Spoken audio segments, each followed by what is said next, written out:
Blah. There we are. Alright. Gotta still get comic pinned.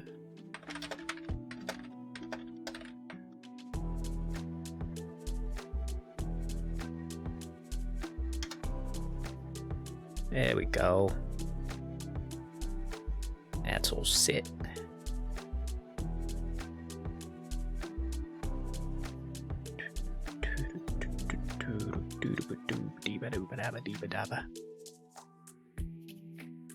Alright. That's working. Everything should be good.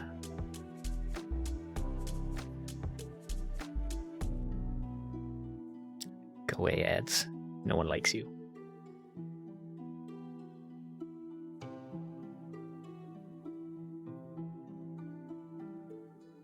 Alright. Okay, we should be all set for streaming. Gonna move the camera. There we are. Eventually I'll finish that blanket so I can put it on the wall. Gotta cut a big ass hole in it for this outlet here. I'm also gonna get a curtain for that wall. I'm talking out loud to myself.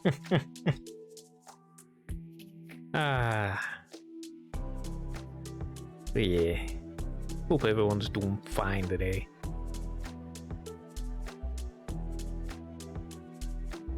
Alright, so let's go ahead and switch on over. There we are. Make that full screen for a better viewing experience. We'll minimize this.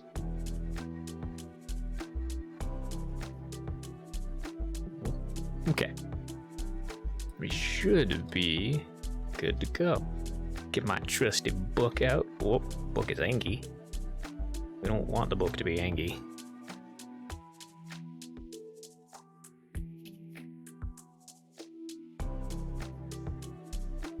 Alright, so we last left off with 5 getting rescued after a very harrowing experience in a forest all by her lonesome. Who would go and leave 5 all alone like that, huh?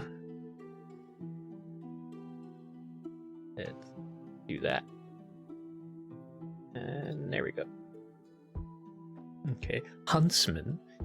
Try holding your hand out to prove you're not a threat to the scared girl, but forget you have your sick arm cannon on.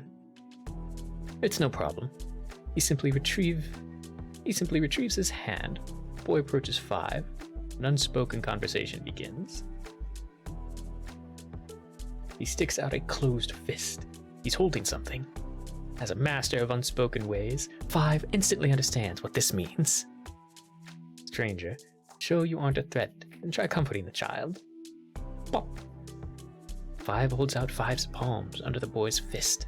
Quaint exchange is performed. It quills away 5's worries nigh instantly.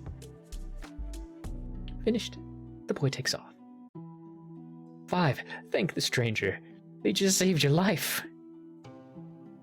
Oh, where are 5's manners? 5 must always remember to say thanks when it is suitable, like a good kid. Friends taught 5 that. Friends usually know best. 5 quickly calls out to the boy before he's gone. 5, do you recognize them at all? He stops in his tracks. 5 manages to stutter out a little thank you, although 5's voice sounded funny just saying it, because 5 was on the verge of crying just a little while ago.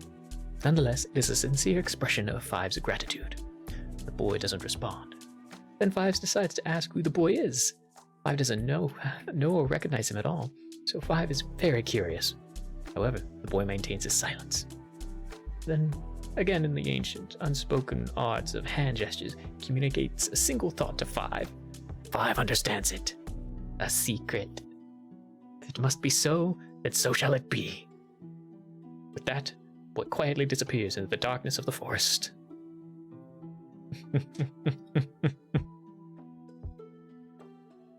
And we're back here.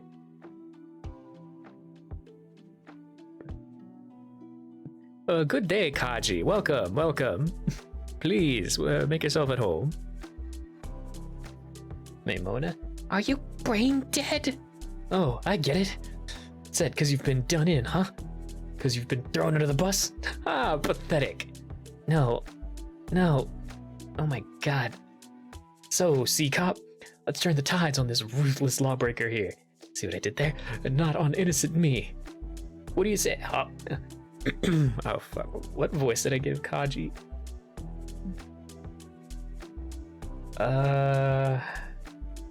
Damn it, what? I gave him like a Brooklynish accent. Holy fucking shit, Great Moby's Magnificus Dickus Wardy, shoot that man! Hey, what? You listening, you goons?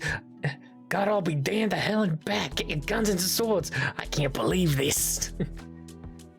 Wait, what? What? Were you listening? I'm the innocent party here. No, you ain't, you corrupt piece of shit, human goodness. You literally have no clue just what kind of situation you've been put in, do you? And oh, fucking cripes, I just realized. This must have been what His Highness was worrying all about, I bet. I suddenly don't understand anything.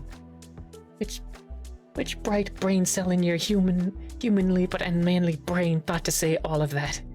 Monster World is strictly off limits, you gigantic dummy. Even I know that. Blackfin advances. Warty advances. But what?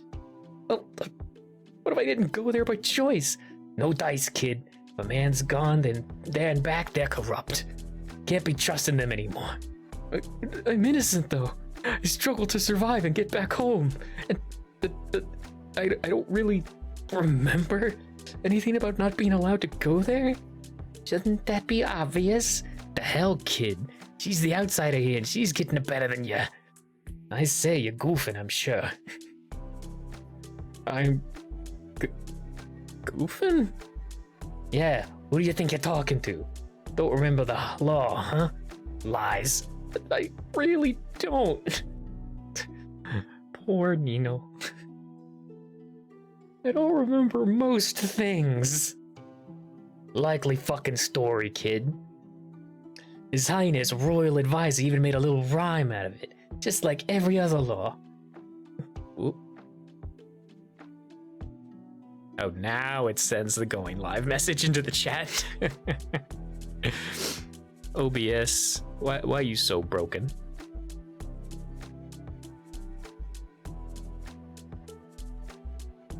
Okay. Nothing else seems to be broken anywhere. Alright. Ingrates like you who can't remember shit, you supreme shitlord. A rhyme? Yeah, it goes, do not cross the boundary lest you be rejected by the country. Plus a controversial country, makes no sense when you're talking about the entire world, but that controversy just makes it even more memorable. So you're definitely lying if you say you don't know it. I mean, even I know that line. It's history. But, and no offense, he does seem stupid enough to forget it. Hey, full offense, what the hell? I'm just being honest, and, well, didn't you really forget it after all? I mean, yeah, but wow, mate. Just, wow. See? Hooray for the truth. Am I in trouble just for that, though? Would you really put a human in jail? Oh, they would.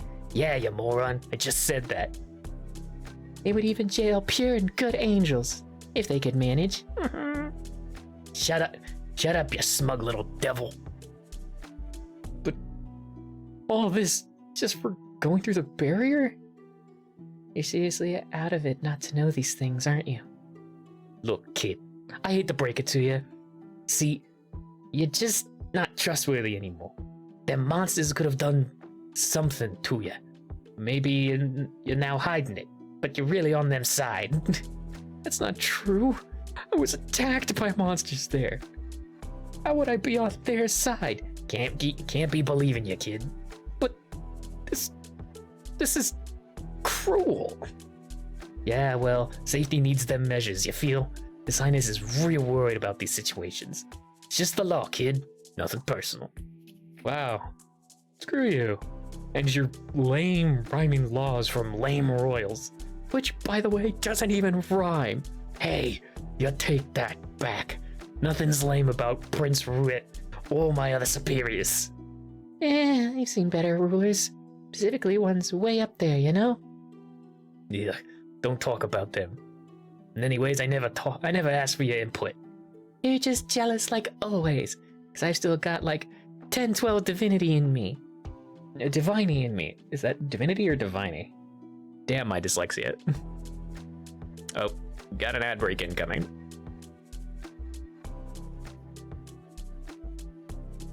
I can make it back. How's it feel to be stuck at useless 0? Low fucking blow. Piss off. I definitely don't care anyway. What the hell are you talking about? I'm only mad because I'm angry, so shove it. I mean, I'm not mad. Don't lie. You really are mad. God, that's it.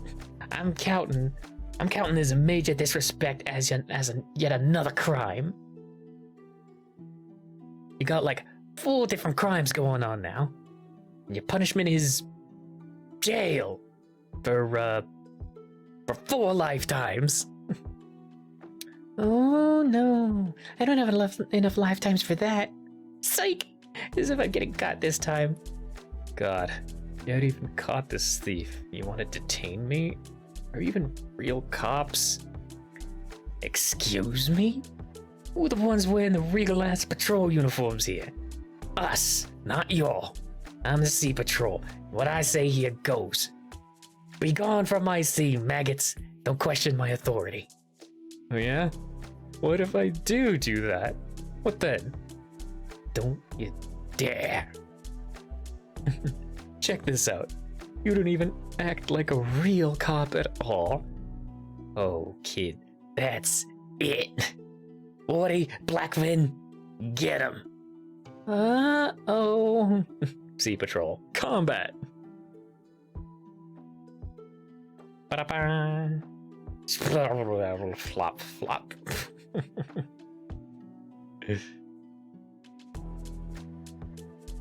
On guard.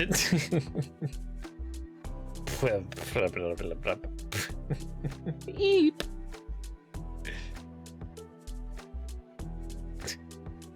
I love that we can't understand them just because of this. That makes me smile.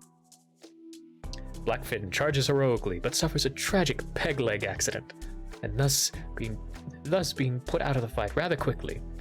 Fish were never meant to walk on land, after all. What do you think this is, the Little Mermaid? Cry of worry resounds from their leader. 40 used trance. Oh. Alright, we've got ads in 8 seconds. So we'll pause here. Well, there's always like a weird gap between when it says the ads are going to start and when they do.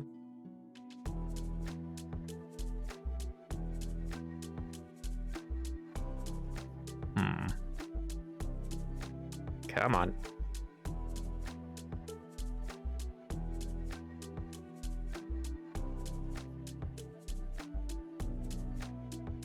Unless I have to force the ad through.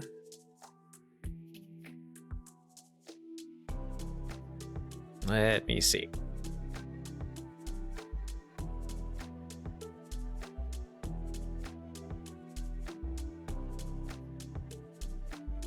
Here we are.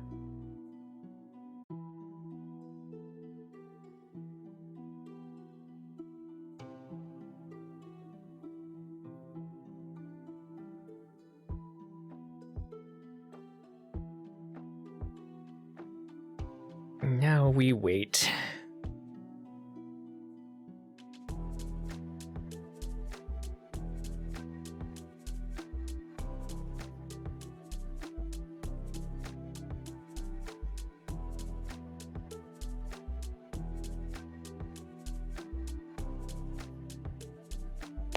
Oh.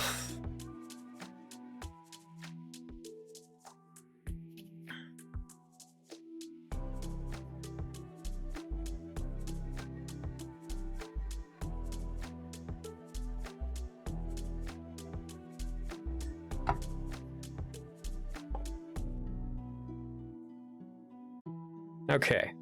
Welcome back from ad hell. Oh. Never mind.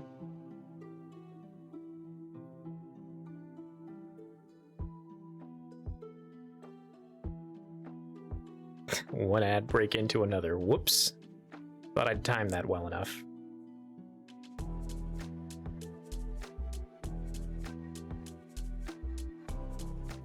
I guess that makes sense though. I ran a minute of ads and then it did like a minute and a half to get the full 3 minutes-ish.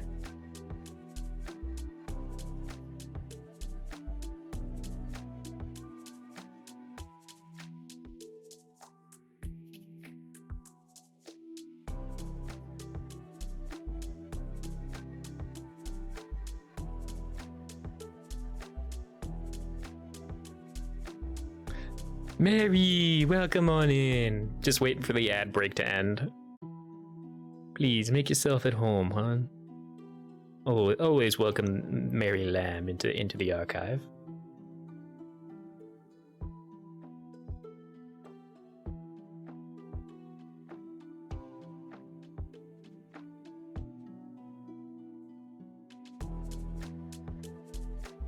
There we go. Now we're back. Welcome on in, y'all. Welcome back from ad hell. Hopefully y'all got stretched your legs, got comfortable, got some water.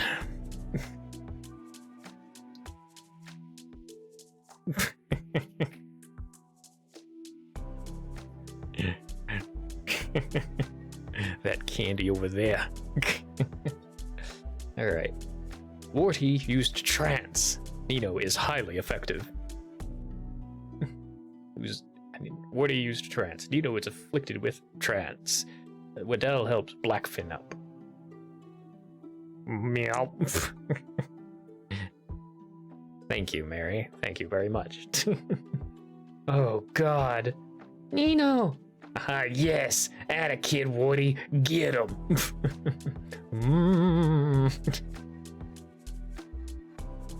Warty forgot to restock their gun with bullets, which is what they call net bullets. Bull nets, which is what they call net bullets. So they simply resort to continue inducing trance in a very menacing manner. You know, nothing in life matters. Maymona. My goddamn, gosh darn ears! Stop it with that noise! It's very effective. May use boyfriend to break Nino out of the trance. He's an idiot, but you did say you owe him something. With a powerful shove attack, using only a little more than the sufficient force, by complete accident, for the job, you interrupt the flow of Warty's trance, breaking its effect on Nino. Warty lets out an ah in response. See, with you around, there's no need for boyfriend dirty his paws. May, you have wings, use them to flee the scene. Nino tried running, Nino tried turning you in anyway. Warty! Huh? Warty. What the hell? Don't shove people. Don't shove people around here. I'm sorry, I was accidentally a little more forceful than I meant. My sense of pressure is blurry. Psych! I'd never honestly apologize to a cop. What just happened? You got played like a fiddle, dummy. Come on, I'm gonna get us out of here. Why the hell are you helping this kid out now? Now, I would hate to talk you out of doing something in my favor, but he has a point. I wasn't about to drop you like a hot potato, wasn't I? Oh no, I know that. Simple, really. Because I'm a good angel. That's the most fucked up thing I ever heard get said.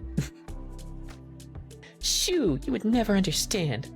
Plus, boy, I owe you a favor, like I said before. Huh. Okay, sure. Fuck it. I'll cash that favor in now. Hey, what's all this? There's no getting out. Just give it up. I mean, like, how are you even gonna get out of here? Or blocking your one path, you know? He, has a point, again. How are you... Wait. Can't you just fly us up? Oh, fuck. No. Oh, fuck. No, you can't do that. Huh, why not? Because you can't get us up there with your wingless fishy crew? No, you just don't do that. I'm now making flying illegal. I'm a genius. I found it. Your one weakness. May I demand you fly me up to safety at once and as high as possible. No. Let us be off. Wait, what? Boy, I don't fly. You can't? No, it's not can't. It's don't. I don't fly. So you're choosing not to? Yeah. What the hell? Why? Oh, well, I have to be saving up my divinity, duh. That's why I don't fly. Could you stop saying confusing things so matter-of-factly? That's a dumb choice. I don't get it. Aha! I get it. You really want to go home, huh? That's why you're worried about something so meaningless. Hey, my reasons are my business. That's why you never take the easy ways out whenever I got you cornered. Come, I never realized this before. It explains everything. By the way, I don't get it even more now. Psh, you don't need to. None of you do. But I'll explain it later to you, boy. After we escape this. Hey now, you're not getting out without flying. I hate to agree with the sea cop, and also I hate the sea cop. But guess what he said? And you don't want to fly for some reason. No, it's okay. I don't need to fly. I'll tell you how we're going to escape. Answer me this first. How much do you weigh, boy?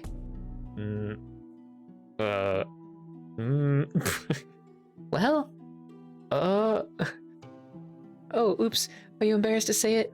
I forgot people might worry about things like that. No, I just... Hey, where the hell did this come from? Are you trying to test my almighty patience for seahorse shit? Darn, that doesn't work, I guess. Okay then, here's a better question, boy. What much is the chance of us getting out of here? You had to put it in a mathy quotients. How much would you say? What kind of questions are these? The hell? It's basically impossible if you're not going to use your wings. Yeah, I know you'll say it's impossible, but just how impossible is it? What amount of impossibility are we talking? Is it like winning the fun human lottery, for example? Lottery's pretty fucking impossible, so sure, it's your fucking thing. I'm gonna run out of patience over here. What the fuck is this? Trying to get us both killed? No! Look, boy, how much in numbers is it possible to win the lottery then? Fine, if you really want, then I'll answer you this one question. Or we both get thrown in fucking jail for fucking around like this. Ouch. Language. So, how is 1 in a 200 million sound? It's just that impossible because you're being such an idiot. Maybe even more impossible, actually. Let's go with 1 in 20 billion, where the number 20 billion itself is also the level of stupidity this conversation's on. How's that? Now, how's that sound now? Just 1/20 of a 20th billionths. And you call that impossible? What? Foolish, naive. Your mind is truly small if you can't imagine winning a lottery with that improbability in place. Boy, the thing about your earth and maths and numbers ways with chance is that no matter how large they are, they always have combinations within and between. And actually, bigger you believe of some small chance as an impossibility, the wrong more you become. Wrongerously you will be every number you add. I'm not entirely convinced you're saying real words. Look, you can't... Sorry, I mean, you don't fly like an idiot. And the path is, again, blocked. Oh, and we're only 2 people with 1 cat. Yeah, what the fuck? I hate to be agreeing with the kid, and also I hate the kid, but this is really weird and a waste of time. Did you get drunk on your own brains before coming here? What? No, I don't drink. I'm a good angel. Look, boy, I'll demonstrate what I'm saying. The chance of winning an unrigged human lottery rests at 1/1th of a 20th billionth. As you say. Sound plausible? I guess. You're saying it all weird. And you also say that our chances of escaping is the same, right?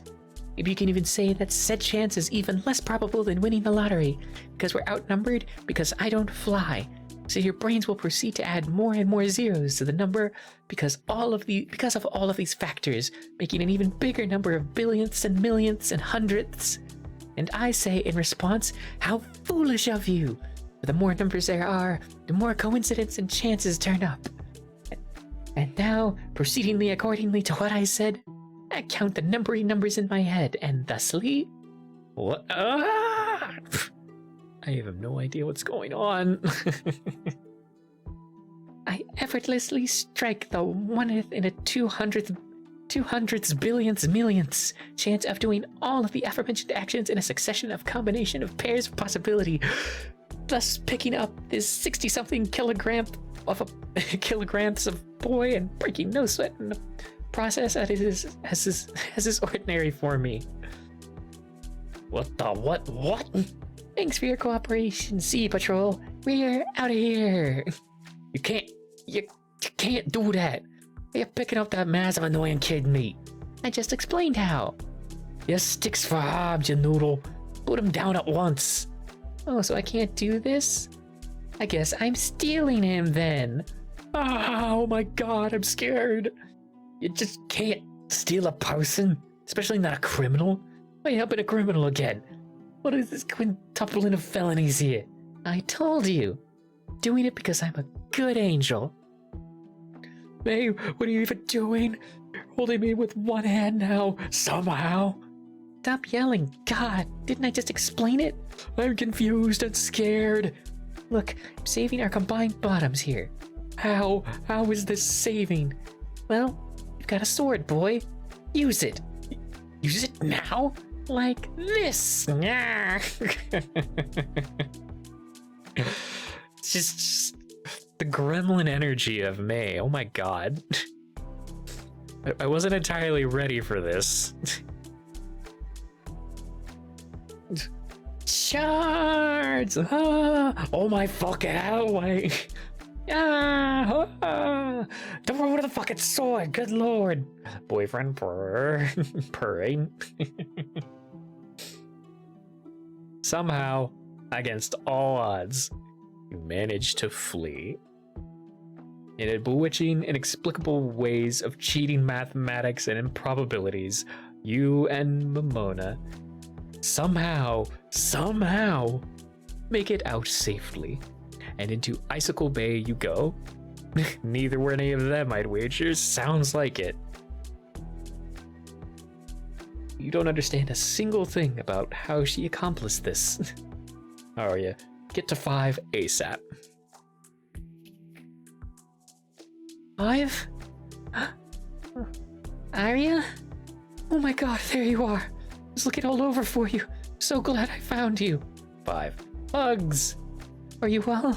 Did you encounter any danger? Oh, there was a spirit, but 5 didn't get hurt. I'm so sorry. Thought this road would be safe. Gosh, I'm so glad you're not hurt. What exactly happened? 5 fought back at the spirit, even though spirit upset 5 a lot.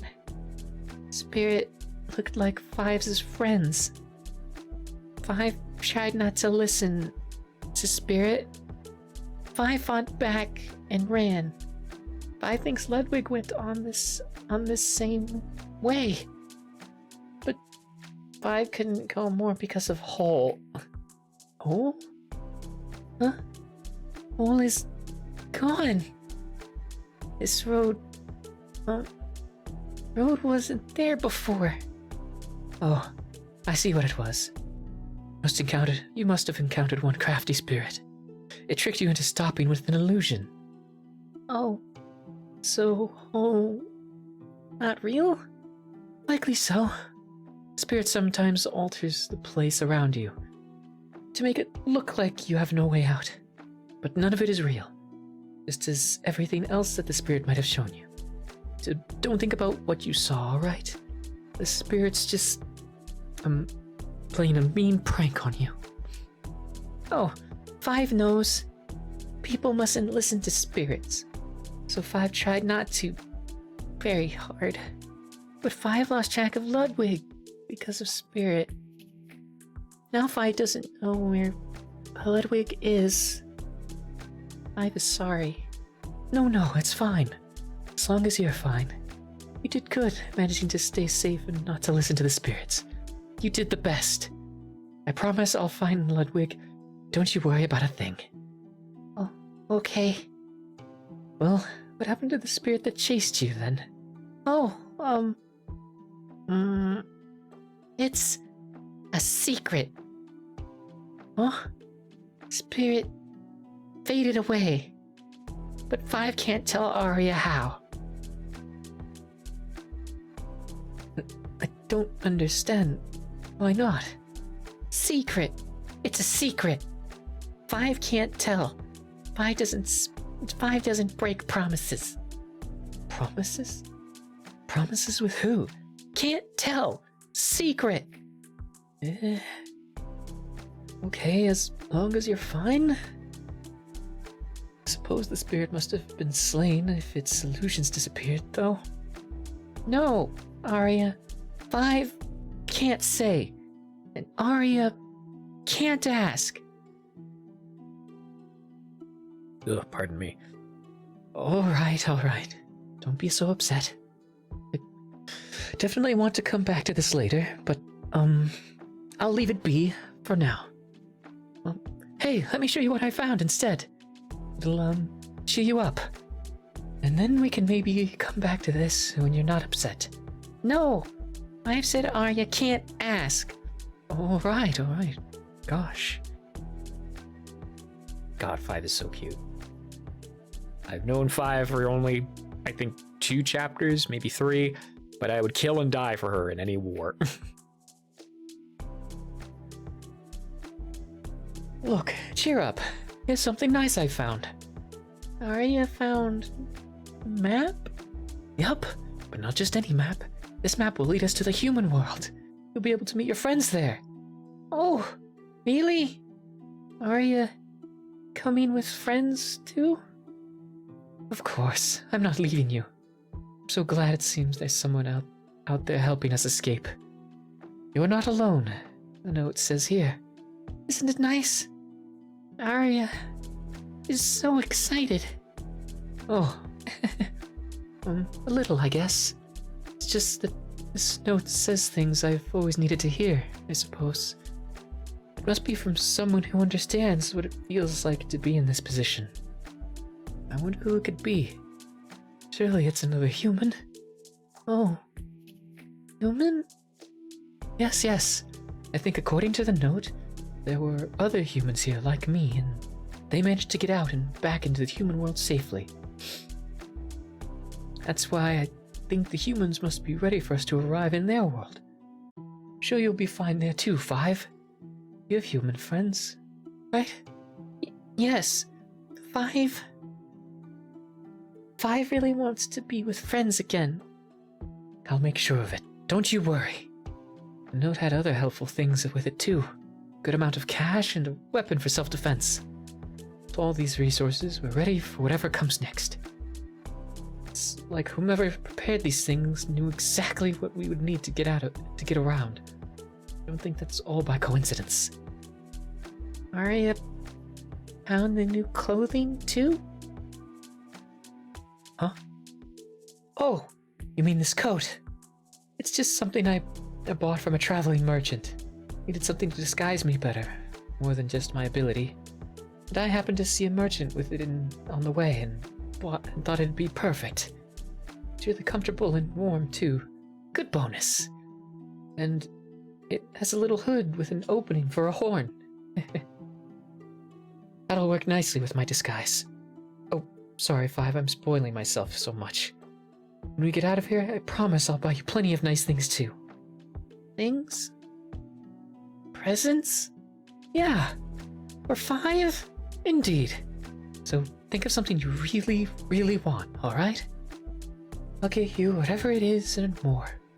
Once we're out of here. Can be anything? Of course. I won't complain and I'm not stingy. Don't worry. Okay. I will think very hard then. Don't worry about anything like prices. I'll get you all that you want. Let's see, we're already on the right path according to the map. So everything is in order, I think. Come on, let's proceed, Five. Next stop should be in the human world. Proceed? Going already?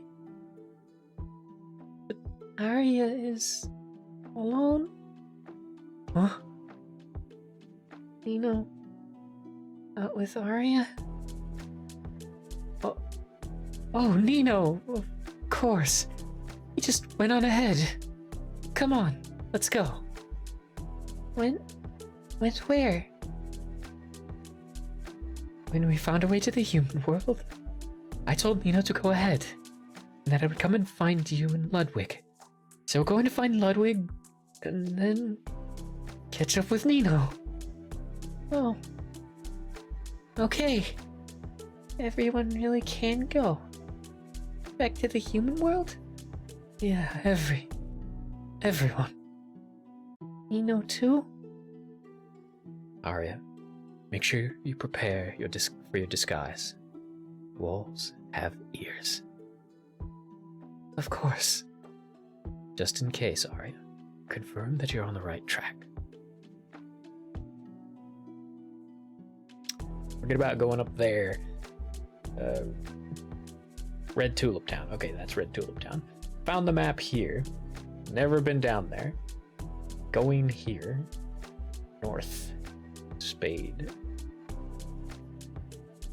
Review your handy map and carefully place down some mental notes on it. You're supposed to keep heading east as you were. You're not sure what's down south, and you will not talk about what's up north. It's best to avoid going north. All in all, the routes are pretty basic, and you're definitely going the right way.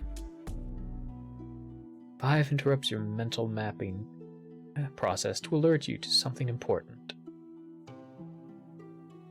Up ahead, on road. Ah, that's blood. Oh dear, must be Ludwig's. Ludwig, be dead. But not really. When Five and Ludwig were together, Spirit chased after Five. Ludwig saved Five, but Ludwig was hurt by the bad spirit, and Five couldn't know how to help. Five is weak. Maybe if Five was stronger, then Ludwig wouldn't be. No, calm down, Five. Don't think like that. It's not your fault. I shouldn't have left you alone in the first place. But we won't worry about what's past now. It'll be okay. We're going to find Ludwig. But Ludwig was hurt. Even if he is wounded, I'm sure he's fine. He's a very well-trained dog. He helped me a lot while dealing with bad spirits before. So please don't worry or blame yourself, okay? Nobody's going to be left behind as long as I'm here. Okay. Ludwig's there.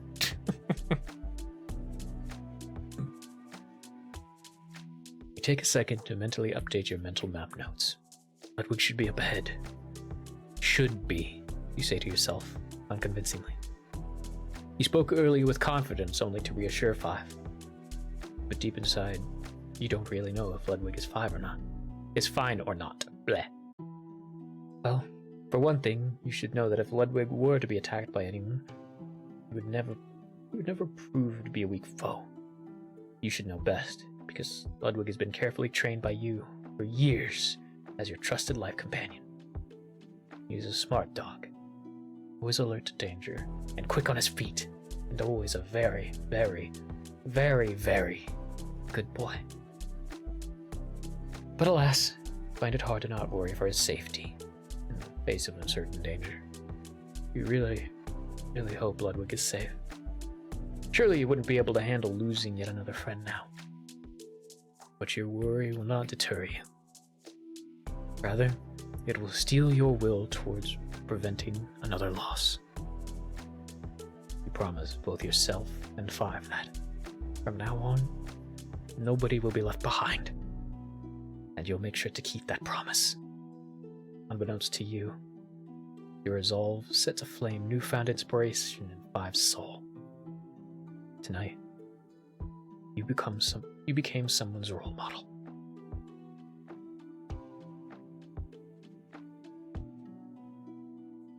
Arya, I've thought of something. Something?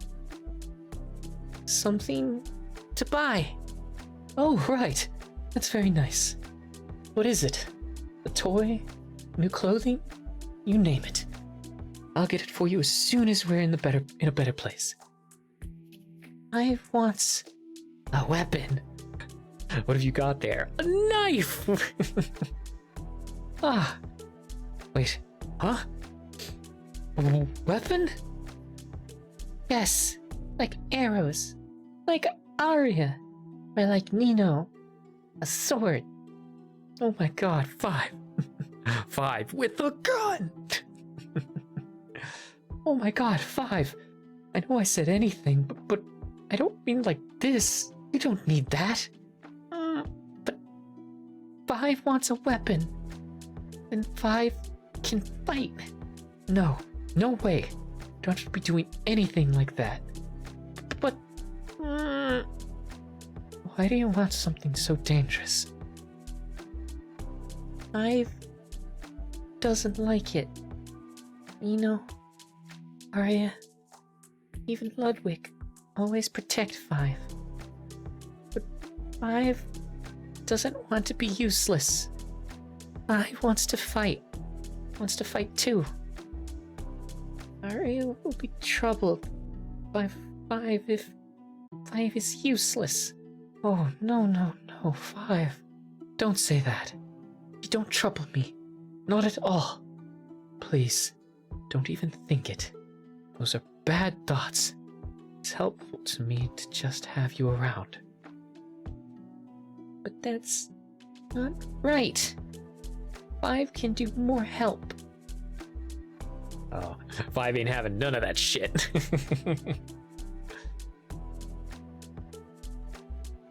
No, you don't need to. But no buts. It's really, really fine with me. It'll be alright. I'll fight for you whenever necessary. Please, leave everything to me for now. And then you can forget all about having to fight. All the hard times here will end once we're in the right place. So just stay safe with me, okay, Five? Please don't look so sad. I don't want you to be in danger or to feel bad. Look, take your mind off these thoughts. I know what'll cheer you up. You like fairy tales? Fairy tales? Yes, like fictional stories about princesses of fantasy. Oh, Five knows. Sis used to read stories to Five. Blue Mouse. Hola everyone. Welcome on in, Blue. Welcome on in.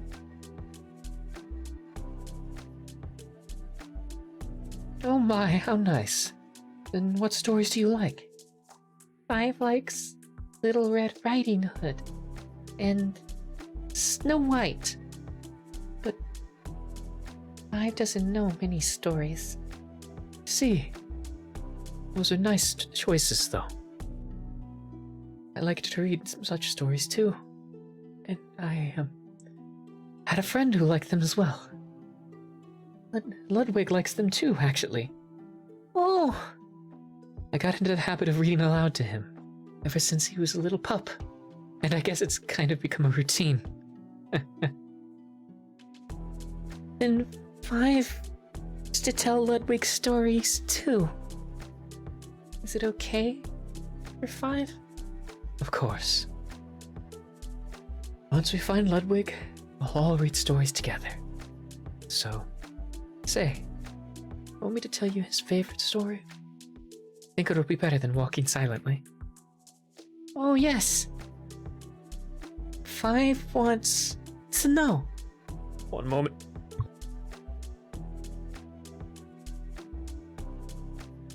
Excuse me. Jeez. That came out of nowhere. Had to mute myself, otherwise I would have picked up one hell of a belch.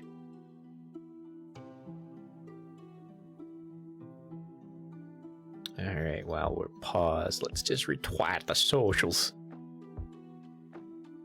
There we go. Socials retweeted.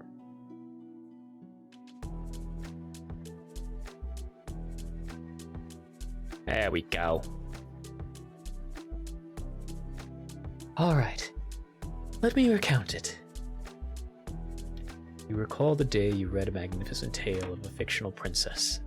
Their story details her life, and how she moved perpetually between both rags and riches in a heart-poundingly turbulent manner all throughout the tale. It was titled The Forgotten Princess of Cinders. That day, you were waiting for a friend to visit.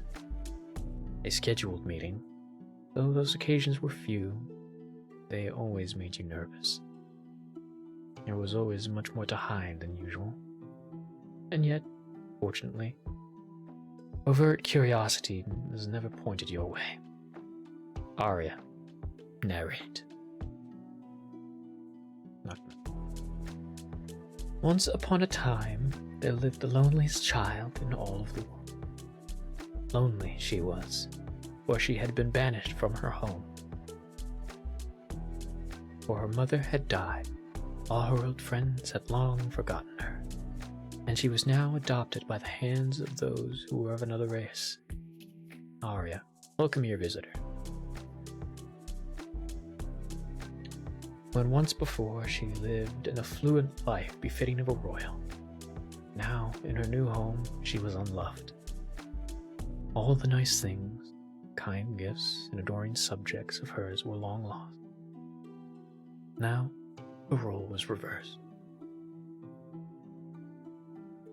She simply didn't belong among anyone, and was just a poor servant working for the royals of that race. No nice rests or comfort, for she had to work hard, cleaning all day, and only when evening came was she allowed to sit for a while by the fire, near the cinders. That is how she got her nickname, for everybody called her Cinders.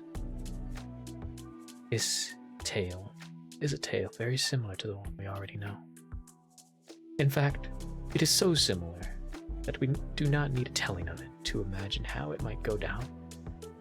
The lonely girl sneaks out to attend a gorgeous ball, where in a twist of fate, she uncovers love and a place of belonging. Then, happily ever after, a story we know ends. See? We didn't need a telling to imagine that at all. You've heard it 1,000 times already. But this, you see, is only an edited version. And when she tried the slipper on, it fit perfectly. Ah, that means... Yup, Cinders was the royal they were looking for. Come with us. The prince awaits at once, asked the guard. And so Cinders' patience finally paid off. The girl was finally where she belonged, now ruling a kingdom of adoring subjects again. Yay! Happened to her family. Oh, they apologized for being so mean to Cinders before, of course. And Cinders forgave them. Arya, wrap up. Apparently abridged Cinderella XP story. 5 is extremely cheered up by the story, thankfully. Of course, the story does not actually end as happily as you made it out to be. None of these stories ever did. Really, it is like some sort of unspoken rule haunts the books, where fairy tales could only tell of defeat and the hero's end only serves as a caution to the reader. Every time you found yourself wishing a tale would tell of a victory, even if small. Children already know of evil. Why teach them more of it? What they need to be told is how that evil can be defeated. But the tales barely spoke of such ideas. For heroes, all efforts made to defy order were futile. Struggle as they might, their efforts never bore fruit. After all, these are meant to be cautionary tales, full of consequences to invite readers into good behaviors. Rarely did the characters get anything in return for their hard work. The patient Cinders, wishing to simply be loved again, never reached their dream in the original. Their story illustrated in the end a bittersweet result, where their desires simply brought them an untimely death. At the end, the tale warns its reader to stay away from nonsensical dreams. Where you are is where you belong, and Cinders is deemed selfish for wanting something better, and for opposing the natural order of the world she was taken into. And the tale simply ends there. You greatly disliked that. What does Cinder have to do with the moral at the end? How come the story constantly reminds its reader of how Cinders never belongs to where she is, and yet expects them to just accept it? Isn't that contradictory? It always bothered you. The people who write these stories aren't good writers. So, as you've done before, you decided to make your own ending. One where Cinders' patience was rewarded most appropriately. Now everyone could learn a thing or two from that. The ending was a team effort as well. You and Kotori thought it up together. It was fun. She used to like doing that sort of thing. Come to think of it, that time, Tori asked you a weird question. Weird. Was it weird? Maybe in hindsight it was. Felt very normal at the time, though. Why are you remembering this right now? Aria, recall. Wow, you were right. This one had such a gloomy ending too. I knew you'd agree. So stupid. I guess different kinds of endings are fine. But this is really sad. I don't like it. Cinders deserves better. You think so? Yes, I mean, she tried her best. Well, sometimes even that isn't enough, you know? Hard work isn't always the key to success. I guess so, but still, I feel bad for her. Doesn't the story seem unfair to you? Huh? Well, yeah, but that's just reality. You're not wrong, but these stories are stories of fantasy. You don't have to be so real. In the end, girl just wanted the most basic of living needs.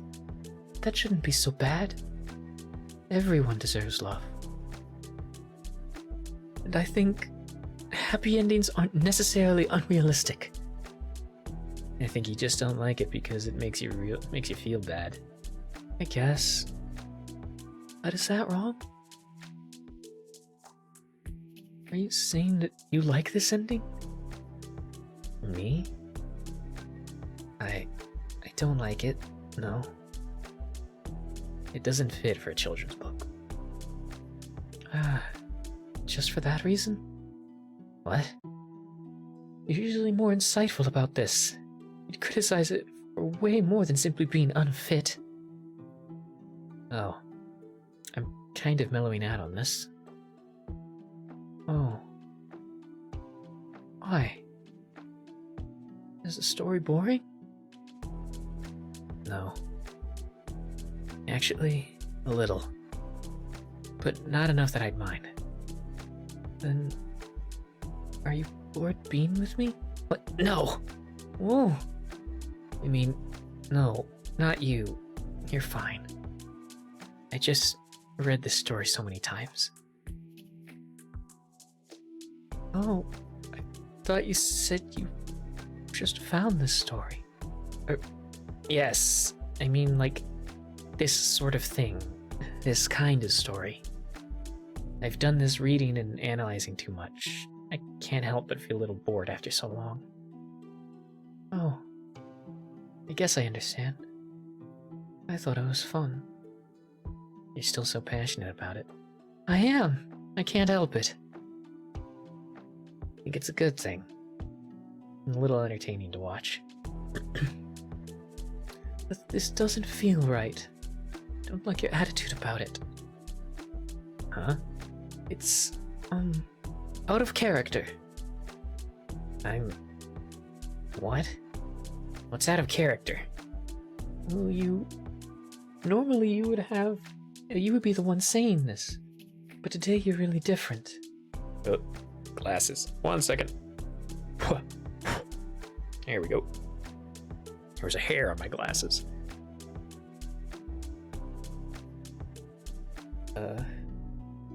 I am?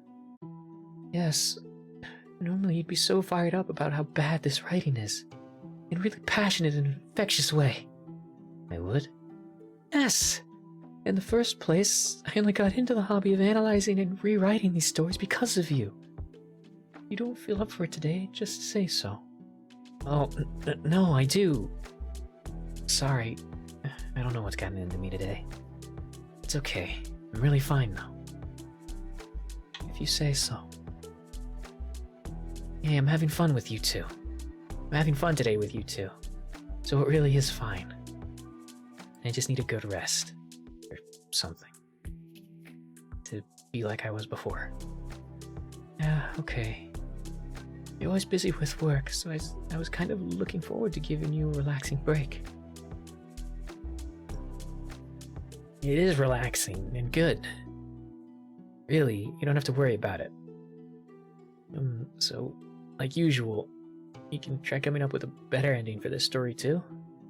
Oh, okay. I think that's practically impossible, though. Huh?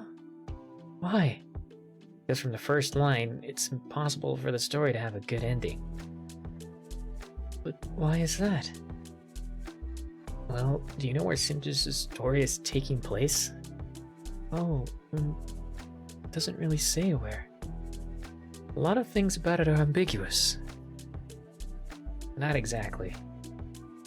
For instance, Cinder's race is obvious, isn't it? There's a little hint about that, yes, but I wouldn't call it obvious. I'll show you. Look, this line. Whereas for Cinders, she always dreamt of the day she leaves for a place she belongs.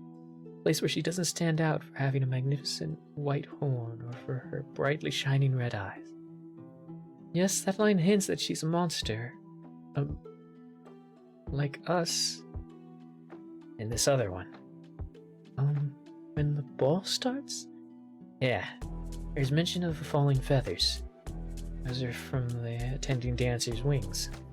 So this story is taking place in a world where people have wings. So then, this is in the winged world? Yep. Kotori, that's amazing! I wouldn't have figured it out. I don't think that amazing is a little too much. No, it is amazing. You really have a knack for this. I guess. Well, it's just being attentive to details. Getting back to what I was saying, this is why the story can't have a good ending. Because it's in the winged world? Yes. Also, the term is winged overworld. Get it right. Blah, you and your details. Anyway, this is why you can't write a good ending to this story. I don't really get it. What's wrong with the setting? Well, Kotori then began explaining why this story cannot be a happy one to you. The nature of Cinder's tale is to be sad and gloomy due to the very setting of it indeed. After all, the girl was taken into a truly loveless world, a world so impossibly devoid of a part integral to both human and monster life. One couldn't imagine it if they tried. But we will try to imagine it nonetheless, and we will try to apply our knowledge, the examples we've seen so far. The world exists under the stars, over the clouds, and forever suspended in midair. If to us, heaven is in a mother's embrace, then that world has no concept of a mother. If to us, love is blind to imperfections, then in that world, imperfections are plain to see. If to us, family is our meaning of happily ever after, then that world has not even the concept of such a relation. If to us, the loneliest were who loved only themselves, then that world is full of narcissists. Of all existing worlds, this world was the one chosen for Cinders to live in. Conceited, loveless, merely vain, like an exact antithesis to her basic desire of love. This was a world that taught its people the meaning of lovelessness from the moment of birth. And yet, that world is the most beautiful of all worlds. Birth, as an event, is utterly meaningless for the winged, which is exactly unlike how humans and monsters think of it. Birth of a new winged of a new winged life is so insignificant that birthdays didn't even exist. And of course, neither did parents. Which is a very unsurprising revelation that we will continue being unsurprised by. New life didn't require two people to come to be. Rather, it simply came from the dancing stars. The requirements for it are simple. A passing thought, and it must be full of emotion, enough to reach the stars. There's any kind of stray wonder. And it is as easily as thinking anything, whether unconsciously or consciously. The stars listened, and from those thoughts, new life would be created. A new being could come to be from getting unknowingly thought about. And how many thoughts did a person have in a day? How many of them are good or bad? How many are simply nonsensical, while others are sophisticated? What kind of existence does each thought bring? Feelings, thoughts, and emotions? That is how easily millions of these exceptional angelic children could be born in a day.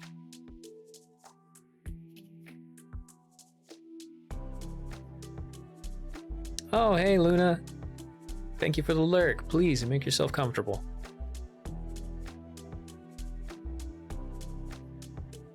And they ought to be killed just as fast as they are born. For a population with such a wild birth rate needed absolute control. Yet the stars that danced under the moon bore many fruits. Surely, we need to be shown some example to understand such an alien process. Try to imagine.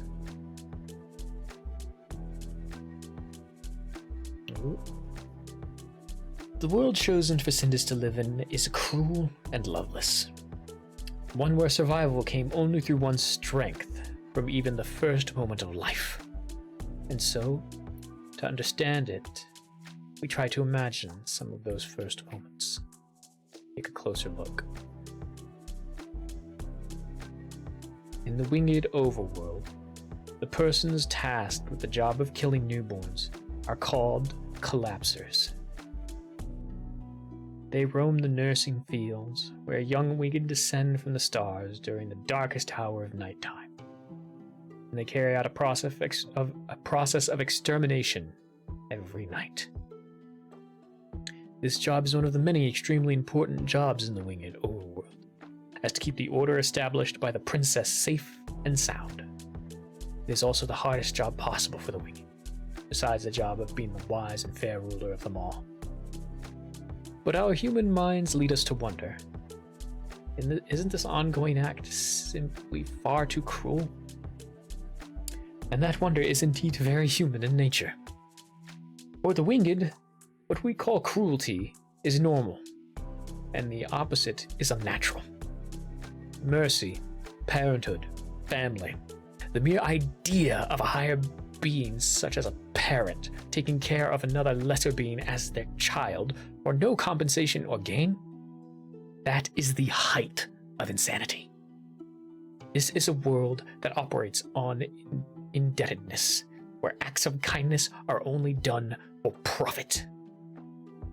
The closest relation to a parent and a child in this world is a relation between a worker and their master. Of course, this is mostly the case for those whose existence was not planned at all. The children of stray thoughts who nobody wanted to exist, so they aren't allowed to.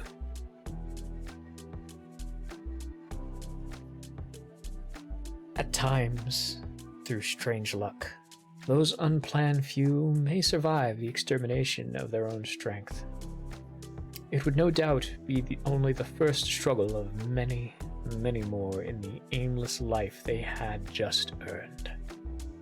Next, what job do they have to fill? What role are they here for? Where will they go next? For whom will they work? Is there anyone who would offer them food and shelter? Even the basic necessities of survival, such as those, are only given to someone wanted by someone else. And for the unplanned, there's absolutely nothing. There were simply no plans for them to exist in the first place. Nobody had wanted them to exist, and yet they still managed to. The life of such a winged is no doubt one lacking in many basic privileges and rights. They are undoubtedly devoid of use. On the other hand, those whose existence was fully planned, allowed by the princess herself to exist, were welcomed with widespread arms. Luckily for them, the collapses have no work to be done regarding their birth at all. But this is not to say existences who were planned were also loved. Not at all. Rather, they simply came to be because there is a position and a role needed for them to fill, and for that, they get the basic right to exist. Someone higher desired working hands, and so they wished for that. Simply put, the birth was for a purpose, and when there is purpose, there is also shelter and food. So this norm of making it so no unplanned birth will be allowed to last when viewed under certain lenses could be said to be an actually rather merciful act. Looking at it from that angle, if an unwanted existence continues, nothing but hardships and suffering awaits it. To instantly crush all those possibilities is only for the best. At least, that's how the Wigan think of it. And it is so no doubt that the dutiful collapses tell themselves every night in order to continue carrying out their much-needed job. But despite all of that, sometimes, and very rarely so, some unplanned existences may be rescued before the collapse is sowing by a merciful passerby. But for the winged, learning mercy is like going against their very instinct. Could even be said to be like willingly developing a mental illness. No doubt are such merciful winged shunned in their world, and no doubt that such acts are very hard to learn, as they require the winged to be going against their basic innate nature. But nonetheless, such rare occurrences do happen. Perhaps only for existences that fate has judged befit of exceptional luck. Or perhaps, if the existence was a special one, created per the most royal of requests. Cases like that are even fewer. In fact, they are so few that there is exactly only one such special case in recent times. See, that wasn't so hard to imagine, now was it? So you see, it's basically impossible for Cinder to ever be happy. And everything is so against her wish, even the world she's in. I don't think you can give her a good ending. I see. This time, I think we should give up. I should be going back to work soon anyways. I don't have a lot of time left to mess around. But so what? Huh? So what, Kotori? What? Are you suddenly fired up? So what? You can just write a good ending. Just write what? Yeah, Cinders can just be happy. We can write an ending where she does that. Oh, you're still thinking about the story. Yes, I haven't given up. Being too defeatist about it, in fact. Huh? Me? I'm just being realistic. Again, realistic doesn't have to be so sad. You're just giving up, I think.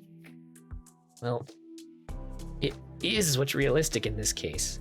There's really nothing you can do about it. After all I described, you can still... Yes, I do. How? Cinders is basically fated for a life of bad luck. Unless everything is different, the story can't be happy. Why? That's so hopeless. Are you saying outcomes can't be changed? Yes, if something is fated to fail, then so it will be. The writing in the story clearly follows that. You're too naive, Kotori. Huh? Naive? Me? Yeah, you're not thinking hard enough. You'd ask me what I thought. Cinders can just leave, is what I would say. Just... Huh? Isn't that a better ending? Oof. I think you're giving up too early. And you're thinking the character should give up as well because of that. I don't think that's right. A good outcome comes from actions. It's not something set in stone. So, I won't have Cinders just give up like the story wants her to. She's going to act and keep trying. For example, she could just choose to leave. And then she could go to a better place. And then Cinders then meets better people, makes lots of great friends, and she's basically happy forever then. There. See? I did it. It's just hasty and vague ideas right now, but I did it. You didn't have to give up this way. And you don't have to give up either. If you think what I came up with bad, then just say so. Don't say a happy ending is impossible. It's not like you at all, Kotori. Alright. So fired up about this, I can't say no. I haven't thought hard enough about this before judging. Sorry. Maybe I'm just really out of it today. I wish you'd be enthusiastic like me too. This is really not normal, you know? You'd normally be saying this, telling me how the characters in these stories can still be saved. Yeah, you're right. Sorry I got too fired up earlier.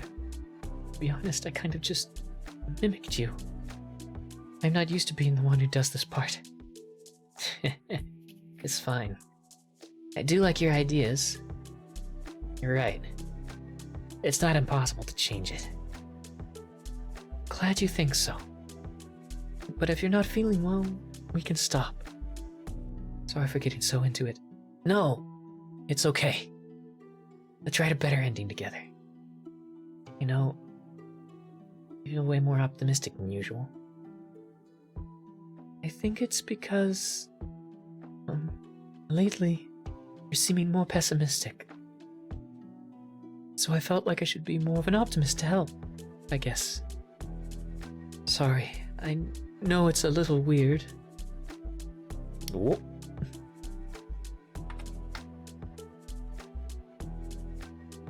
Ad break. Ad break, ad break, ad break. Ad break.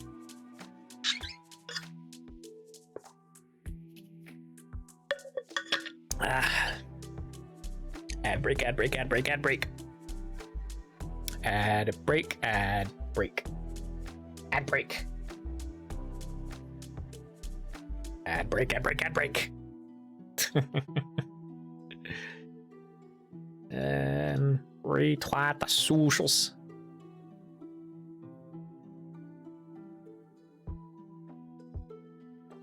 There we go.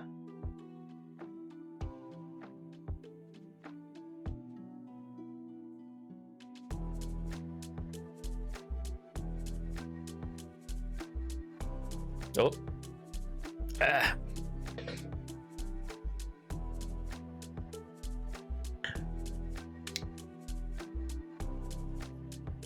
Cracking them bones. Oh, that was a nice one. Ah.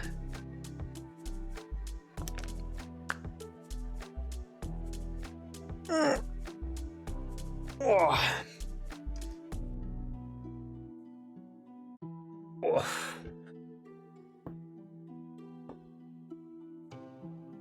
Ah. Ah. Oh. Hooah. Bones successfully cracked.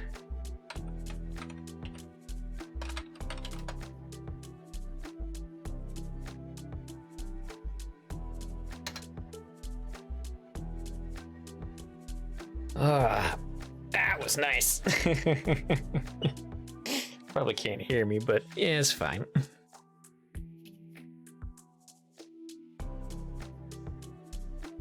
While I'm waiting for the ads, I am going to go through my Magic the Gathering cards because I'm trying to build a commander deck.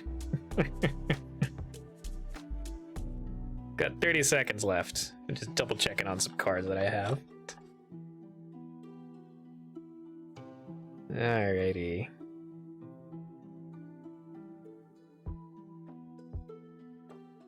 Okay, we've got that.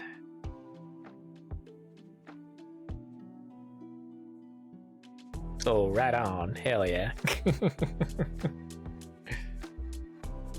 3, 2, 1. Yeah. Welcome back, everybody. Welcome back for those of you who were stuck in ad hell.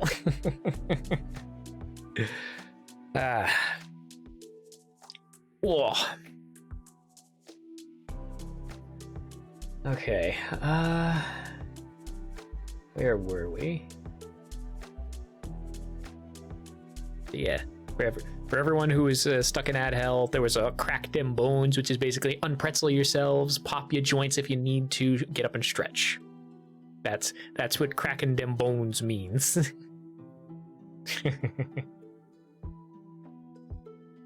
Where were we? I mimicked you. Okay. I'm glad you think so. But if you're not feeling well, we can stop. Sorry for getting so into it. No, it's okay. Let's write a better ending together. You know, you feel way more optimistic than usual. I think it's because, Anti-shrimping break. Yes, exactly.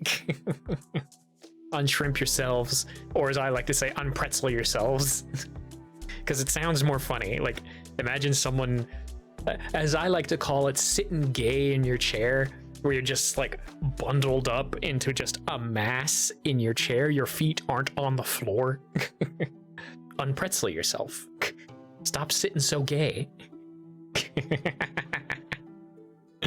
I'm guilty of doing that. Sitting gay in my chair.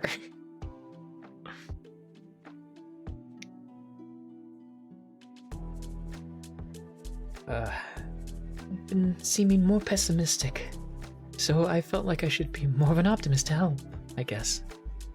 Sorry, I know it's a little weird, but I don't like seeing you be so down. Don't know what's causing it, but I hope it will change for the better. I won't prod if you don't want me to, but you can talk to me if you want. Sorry, don't worry about me so much. It's really alright though. Well, Good. That's all that matters. The two of you then proceed to rewrite the story, Kotori being in higher spirits than before. And then, just when she was going to leave, she asked you that weird question. Hey, Arya, you really like the story of Cinders, don't you? Yes, it is so sweet. Except for the ending, of course. But Cinders is so hardworking. I like her. Actually, I had a question about that. Kotori, ask. Did she remind you of anyone? Huh? Cinders, I mean. Cinders remind you of anyone? Oh. She does, actually. But please don't laugh.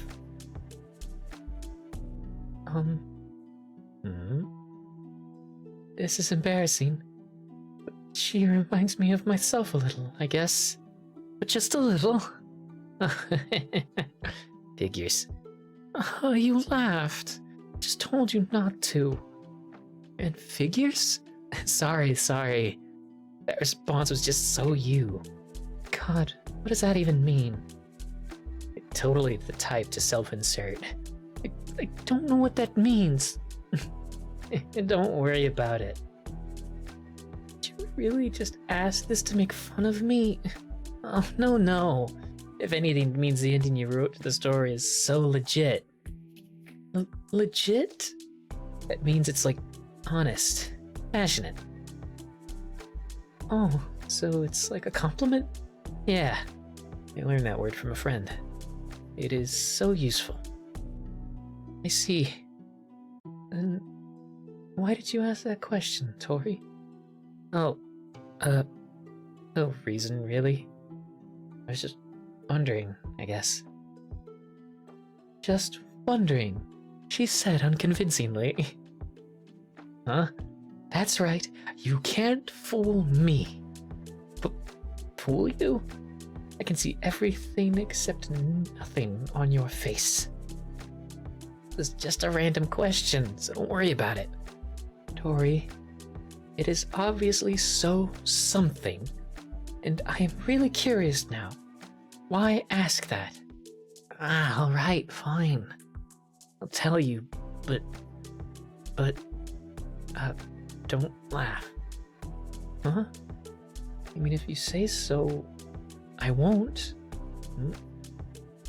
It's... What is it? You really can't laugh, okay? Okay, I won't. So what is it? I thought maybe you'd say Cinders reminded you of me. I mean, not like in a weird way. It's just some similarities, you know? This is stupid. What was I thinking? Never mind it after all. You don't have to answer. I probably just won't get it anyway. No, Never mind it. I should be going anyway, I'm sorry. I'll leave the book here. That's fine, right? You can give it to me later. I think I need to return to the library with the rest of the books soon, so... Kotori! Stop rambling. They not buying it. Nope. What? Don't tell me you're still thinking about what I said. You can forget it now. No, Kotori, are you saying you want to be called a princess? Shing! Oh no, my kink. Huh? Because, in the ending, Cinders is a princess. A very pretty, graceful princess. So you want to be like her? What? No, that's so stupid. You want me to call you that, then No, please never say that. Don't say stupid things. Oh my god. Okay, sorry. But after thinking about it, I'll say yes. Yes? What? To your question. I think you'd make a really pretty princess like her, Kotori. I'm going. Wait! Did I say something wrong? I'm sorry if I did. No. It's just time to go. Wait. Why are you in such a hurry? You even forgot your stuff. Oh, thanks. Where are you going? To work? Duh, yes. God, you're so dense. Are you okay? Yes, I didn't notice the time. Would you look at it? The time? I really have to go now or I'll be late to work. Okay? Oh, okay. Are you upset at me? Uh-huh. In SpongeBob voice, am I a pretty girl? You're beautiful. No, there's nothing to worry about. Then I'm sorry if today was weird or boring. No, it's okay. I just said there's nothing to worry about. Today was really great. Really. Thanks for having me over. Oh, okay. If it's okay, will you visit again sometime? Sure. I'll try to, if I can clear my schedule again. Alright. Have a safe trip, and good luck with work. Thanks.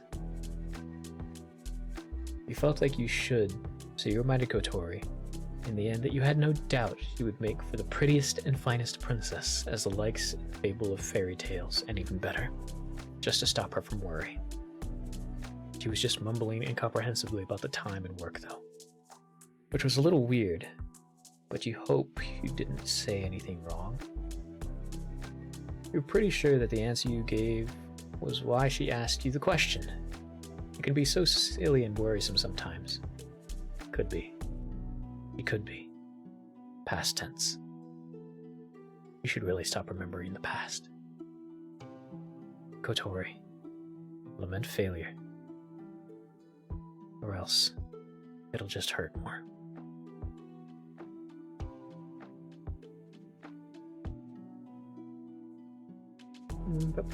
Arya? Oh, Five. Don't just shout like that. You scared me. But Arya wasn't responding. Sorry, I spaced out a little. What is it? Five was thinking. When is Five going to see Nino? Oh, Arya panicked a little, but tried to control it. Soon. Yeah, soon. We just have to find Ludwig first. And then, we'll meet up with Nino. In the human world. Soon. Yay! When Arya and Nino get there, Five wants everyone to meet friends. Arya is kind and loves stories. So Five thinks Arya is a little like Sis. Oh? And Nino protects friends. Nino is like a friend. Five's his new friends, and Five's his family. Well, pardon me. We all get along. Wow. Five, I'm glad to hear that. Think I'd love to meet them too. They sound like nice people. Nino meet friends too? Yeah. We'd probably love to, I think. But you have to be patient about it, alright? Like, really patient. We'll be there soon enough, so no need to ask anything every few minutes, okay? Okay. But when Five and Arya meet Nino, Arya has to tell Nino Five was very patient. So Nino will be proud. Of course. Yeah. I will do that. Of course. But you really have to be quietly patient, alright? Starting now. Okay. I will try very hard. Ooh, that was close. God, this kid. So enthusiastic and so heartfelt, in a painful way. You really want to make her happy, but you guess you'll have to brace yourself to eventually tell her the truth. When it's time to. You really weren't cut out for handling something as heavy as this. Maybe it's fine to wait until a little later. You have bigger fish to fry right now anyway. Survival is no doubt going to be quite hard, even with the help of the mysterious letter from before. Suddenly, 5 shouts. She alerts you to something up ahead. That's Arya. Look ahead. Ludwig! Arya, rush. 5, alert. Wait! Behind! But Arya, pause. Behind you!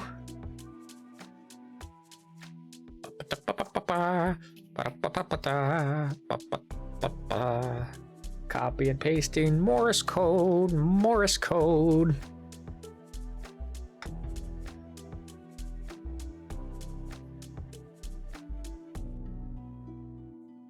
So, huh? Behind? Arya, dodge! Dodge, said Piccolo.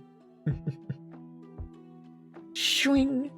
You manage a safe, evasive move and a counterattack in one swift motion. Looks like the spirits in this area are still quite hostile. Arya, help Ludwig. 5, stay back. I'll deal with the spirit. Don't worry about Ludwig. I'll help. Huh? Whoop. Copy. Paste. So be it. Arya, kill it. As fast as you can, you turn to intercept a sudden attack. It's aiming high, not towards you, but beyond. Behind you? What's 5? If so, I gotta go eat dinner. Thanks for the nice reading. Take care. Yeah, of course, Blue. Thanks for stopping by. Please go enjoy your food.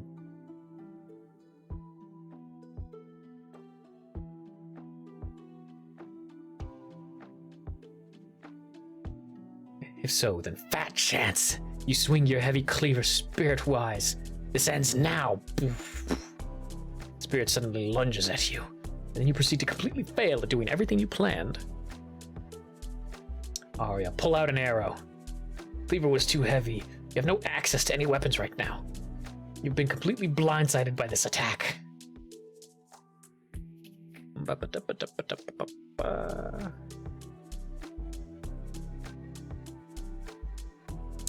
Let those who inspect all truth.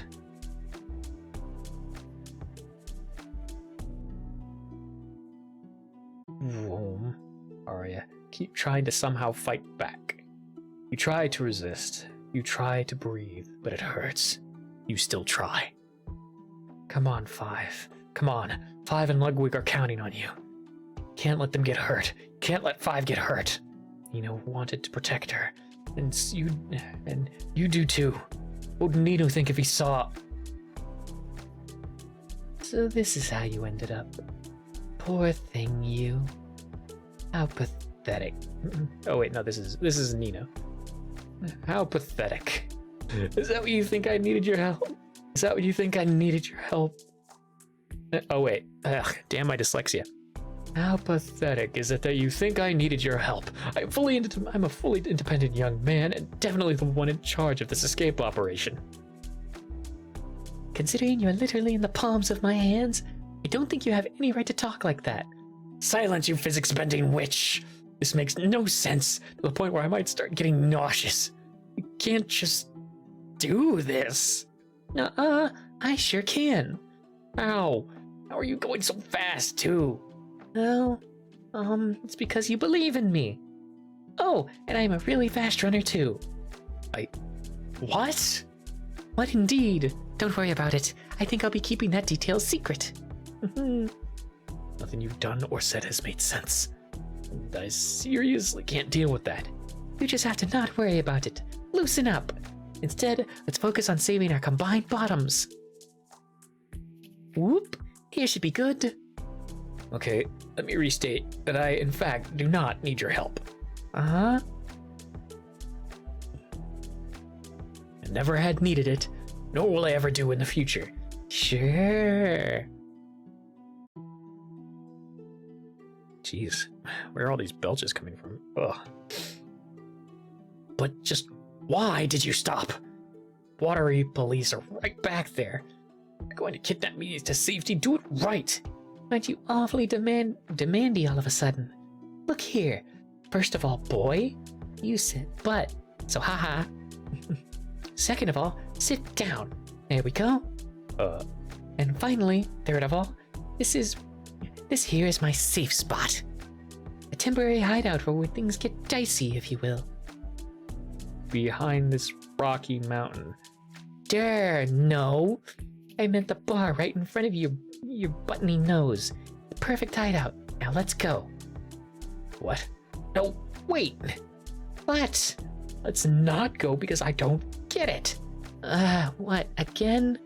You plan on making me explain every detail in the world to you? Yes, if you must, then I do plan. If I must, then I do plan on it. I'm not going to follow illogical, half-assed instructions. Wow, language. I just saw your face on a wanted poster earlier, you know? Isn't this whole town and its fish cops out to get you? No, I mean, okay, kind of. Okay, yeah, they are, but that's beside the point. The heck it is. People will instantly notice us anywhere here. No, okay, look. Drunk people are the people least likely to recognize me. That's one reason we're going to the Tipsy Fish. And it should be all you need. I think you're severely underestimating things. Oh, I see. You assume I don't have any tricks up my sleeve. So naive. A pro like me is always prepared to go undercover, boy. Just a second. Maimona, disguise. What? There we go. You. Disguise completo. Let's bounce, comrade. You. That's a pair of sunglasses. They're sunglasses. That's a pair of glasses. They're sunglasses, you total court gesture. Go on, miserably jingle on the floor for my amusement. There's no way this is enough disguise. Fine. You forced my schlick hands. I've got something else too. Just a sec. God, your shenanigans are too weird for me. Wait, disguise shenanigans? With a cute, with a random girl. Why does that sound kind of familiar? Okay, stop that mumbling. It's off-putting. Why? Oh, wait. Okay, stop that mumbling. It's off-putting. Why are you talking like that? Like what, Puddin'? That. Oh, well, you know, gotta get in character. What kind of character is this supposed to be? A really cool one, if you must know. Anyhow, check this out. Upgrade to the disguise, to the elusive level 2 disguised. Bam, we're ready. That's just a hat. Shut your darn tootin' rootin' rude tood mouth up. This is just perfect. God, I'm trained. I give up. I guess it's passable. Whatever. Don't recognize true fashion when you see it? Stop cranking my sick style. Now let's go. Fine. But just so you know, only going with this because I don't have a choice. Sir, sunshine. Kaji, deplore. Impotent cretins. They pushed one of your precious crew members, and it's like they don't even care about it. The unbelievable gall of these hooligans. They think they're getting away safely. Got a big surprise in store. From you, that is. Oh yes, you saw it all thanks to your monoscope. They'll pay for this. Okay, kind of hard to keep being dramatically upset when you're like this. Yes, that will do, Weddle. That will do, Weddle. Thank you. Good seal. You offered a fantastic vantage point. And thank you, Wardy. Your services are very appreciated. Blackfin, you did your best. You may respectively sit this one out. A job well done, everyone. You couldn't be more proud of them. Well, actually, for now, everyone will be sitting this one out except for you. The news is not pleasing to the Sea Patrol. They would like to stay by your side, but you kindly refuse. You feel for your fish crew indeed. You're teaching them to protect their home by themselves. It's not like the humans give half a wet fart about their world's rich ocean. But just this one time, the Sea Patrol won't step into the front lines with you. There will be no necessary experience to gain here, you assure them. Talking about a bar here. No, No way you're letting them go anywhere no way you're letting them go near anywhere like that. Sure didn't go well for you in the past. So only you will be going for now. You've totally got this. Like, you do go there a lot already. In fact, you often wish you didn't at all. Anyway, the thief and that weird unlawful human are really gonna get it.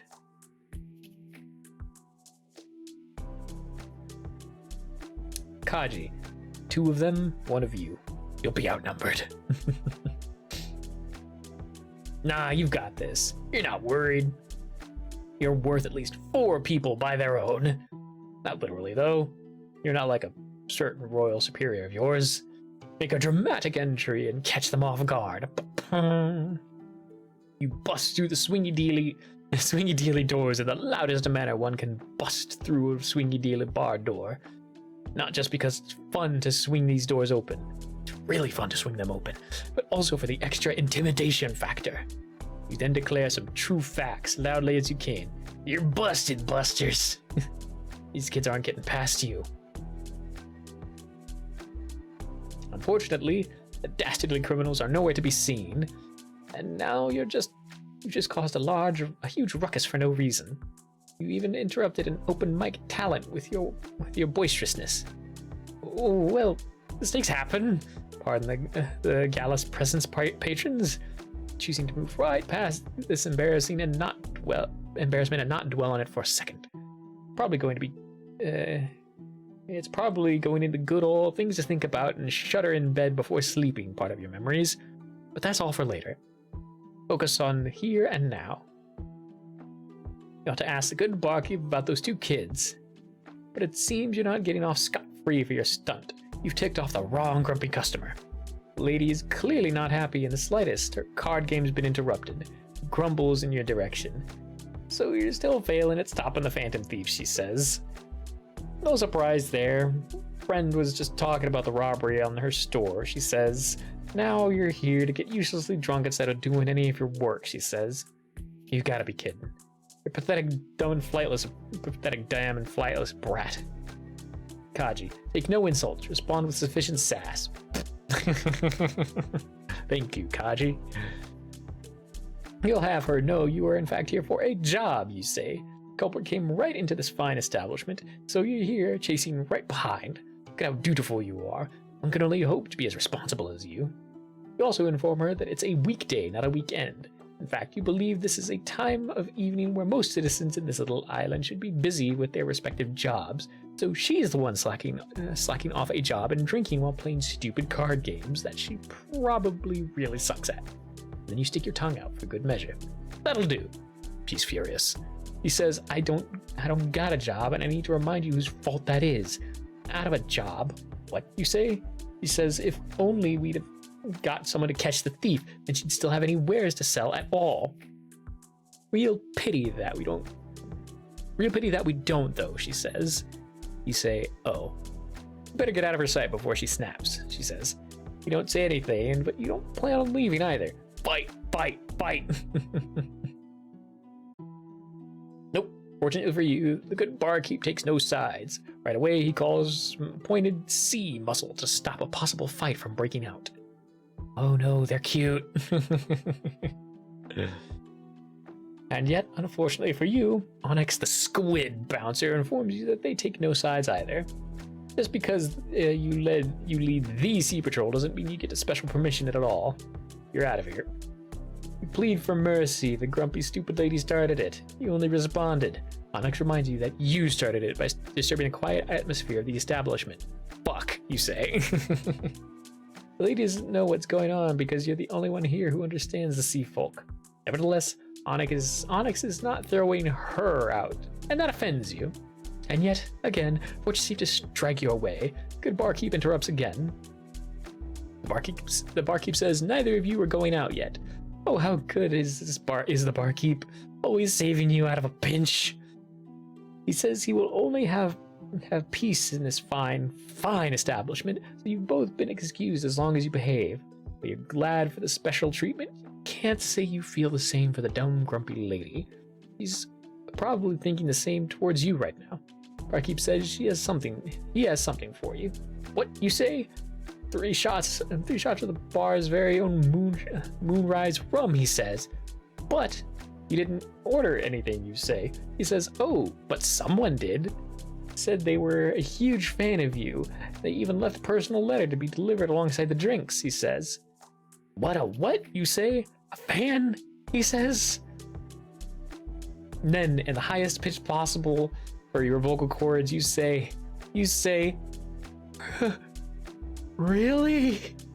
The barkeep simply nods. Kaji, play it cool. Kaji, you sweet summer child. Oh, you try, but you're struggling to not smile from ear to ear. It's finally happening, you know? The recognition you've always wanted. You mean, always deserved. Yes, surely in no time, every man on this island will finally open their eyes and realize the gift you've been given from the heavens. Oh, no, realize the gift they've been given from the heavens, and that a coveted gift it is. And what a coveted gift it is. Damn, dyslexia is really acting up today. Holy shit. It is fact that anyone you serve is exceptionally lucky to have your services. These people just need to realize that. It's all right. The public can be a bit dense sometimes, and thankfully, you're one understanding fellow.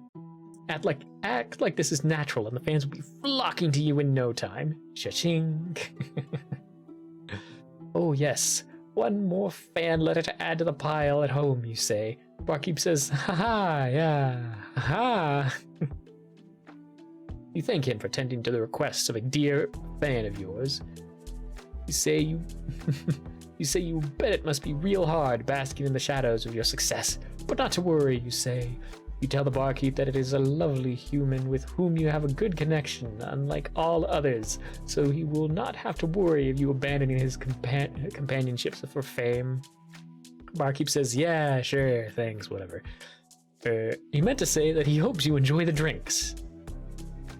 He says he's busy doing something, but he really appreciates your constant visits, and especially the huge monetary support from your drinking habits a whole lot. But he says the last part quietly, and you don't happen to catch it over the sound of your self-adoration. What a nice guy he is. It's bedtime over here. Thank you for reading. It was a wonderful listen. Goodbye. Good night, Kaji. Please get some sleep. You think you love coming to the Tipsy Fish after all? Knock, knock. The compensation is all in order. One accomplice seeks their share as the other counts his. Oy. As per instructions, transactions are to be completed in shadows, masked from woozy patrons by the aquatic singing of a young starfish talent. The jobs of double agents are not at all thankless. Transaction complete. And that's how you play an angel like a fiddle, partner. Human, squid, and starfish are all essential parts, you know? Wow. Yeah, okay, that deserves a bit of applause. Clap, clap, clap, clap. One clap, to be specific. Oh, don't be stingy. That really saved us from trouble there. And, I can't. Okay. And, that should be enough payback, too. You saved me from trouble that you got me into, though. Shh, small details. This got you distracted for a long time. No problems anymore, so you can do whatever you want. That's helpful for sure, but I think you'd better use the time to find a way off the island. Yeah, I agree. Let's find somewhere safer. Who knows what other cops are looking for us? Yeah, so... wait. Us? Us? Cops looking for you mean? I forgot that you're the reason for all of this. Oh. Fuck this fuck. You two fucking fucks. Fuck. Illustrates the diversity of the word. Hey man. Yeah. Hello, Tubby Tretz. Or Tubby. I'm not sure. I don't want to address you as Tourette's. That sounds weird. Do you have like a preferred name? And also, hello Raiders. Thank you for coming on in. For those of you who don't know me, I am That One Comic Guy, or Comic for short, your resident here at the Endless Archives. Crash will do. Crash? All right, Crash. Your resident lich here at the Endless Archives, reader of stories, player of games, often badly. Please make yourselves at home, and please enjoy your stay, if indeed you do.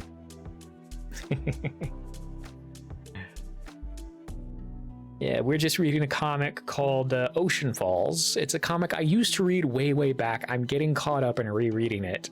And yeah, so welcome on in. We're still going to be going for maybe another hour or two. We'll see.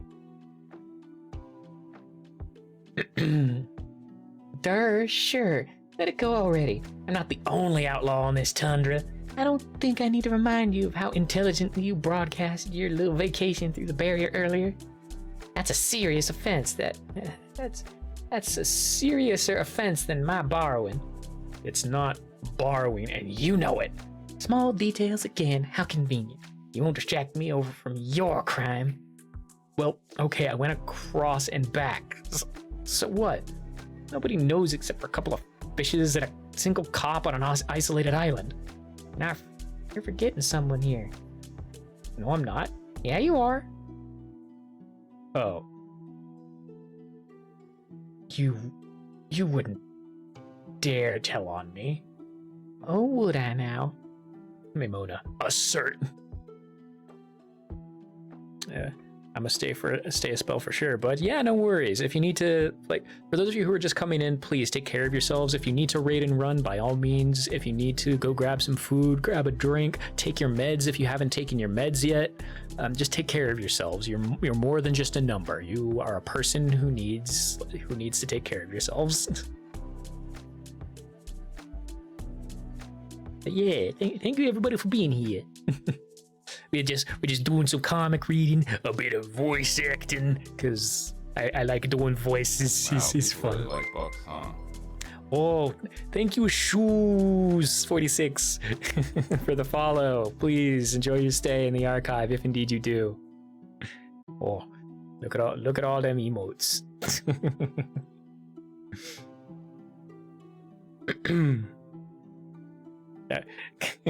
I was followed by 46 shoes.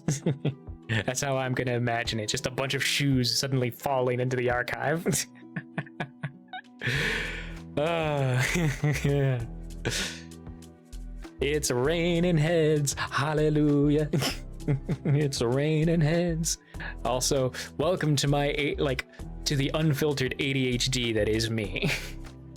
I have ADHD and dyslexia. I am truly a demigod from the Percy Jackson universe. I just need to get to Camp Half-Blood and we'll be all set.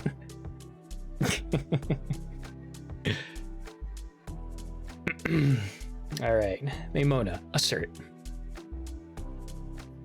You were fully turned against me earlier, you know. That's all the motivation and equal retribution needs. But you said you owe me one. I just repaid that dough. Unfortunately for you, just like how generous action is repaid by the same, so are evil actions against good angels. It's karma, buckaroo. Isn't that right, boyfriend? Meow. Yeah, that means yes in cat. Boyfriend, no. Well, wait. Aha! You fool, I've got it. It's so simple. Can't believe I didn't think of this sooner. What is it? I'll just out you before you can out me. Duh. What? No, you can't do that. Says who? Says me. May. Boom. Your no means you're nothing to my advantageous spot here.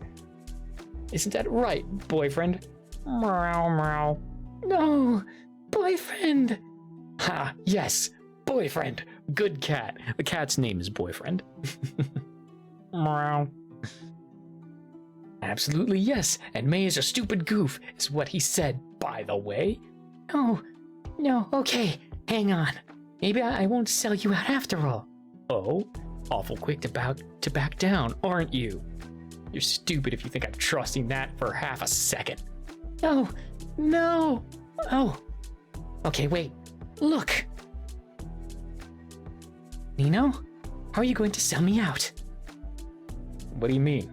I just walk right back to the bar and give a friendly hint to the cops. It's the job of a good citizen to report witnessed criminals, you know? You're not a civilian here. No, that's beside the point. Look, you go in and tell him, sure. And then what happens next? You get caught. Okay, and? That's all. No, it isn't. What about you? Well, I'd be... Oh. Yeah, Oh. Caught. yeah. But then... What if you tried to tell on me? Then you'd be... caught. Exactly. I just realized that too. We're kinda in this together. Oh my god, they both have an intelligence score of like 5, I swear. And so, contrary to your plans, it happens. Under a looming common threat, and under a mutual fear of betrayal, teamwork comes to be through an awkward truce. You finally yield, and so does she. You very awkwardly shake on it, just to make it official. You'll have her feathery back as long as she has yours. If you're being honest, she doesn't seem like she had an actual bad intent towards you. Maybe you ought to not be so on guard from now on. You know, may as well check the party. Oh, okay. Maybe you'll see Arya again since she was invited. Oh, God. Oh, Jesus, fuck. Okay, your head kind of hurt. No, ow, your head kind of hurts. That was a weird, half-coherent, half-jumbled thought. Please don't do that again. Anyway, the party screen is almost just as it always was, except now Maimona's there. Fancy, disguise, and all. This is definitely the first person to show up here besides yourself. No, it wasn't. You guess it means she can come to your inevitable party, whatever it'll be for, and boyfriend too, of course. Doesn't matter if he's not showing up on the thingy, he's still going front row seats on that shit. Hell yeah. This placement seems a bit odd, though. A conspicuous amount of spacing is present. I wonder if you could try moving May closer, or further, perhaps. You know, give it a go. Click. Error, cannot manipulate higher entity. Looks like your pesky advances have been rejected. Darn. A higher entity? Wonder what that could mean. This thing's kind of insulting you think. Time to put it away. You're not taking any more sass today. Try the check party members option instead. Maimona Corvus, angel of divinity. Speed is 4, power 1, luck 5. That explains why she can do her shit. Interesting. Mind 3. Weirdly enough, you're not rejected this time. A lot is revealed at once.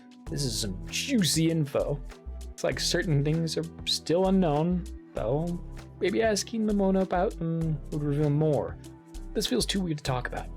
If you're going to get any more information, it'll be all organic and natural. That's what gentlemen do.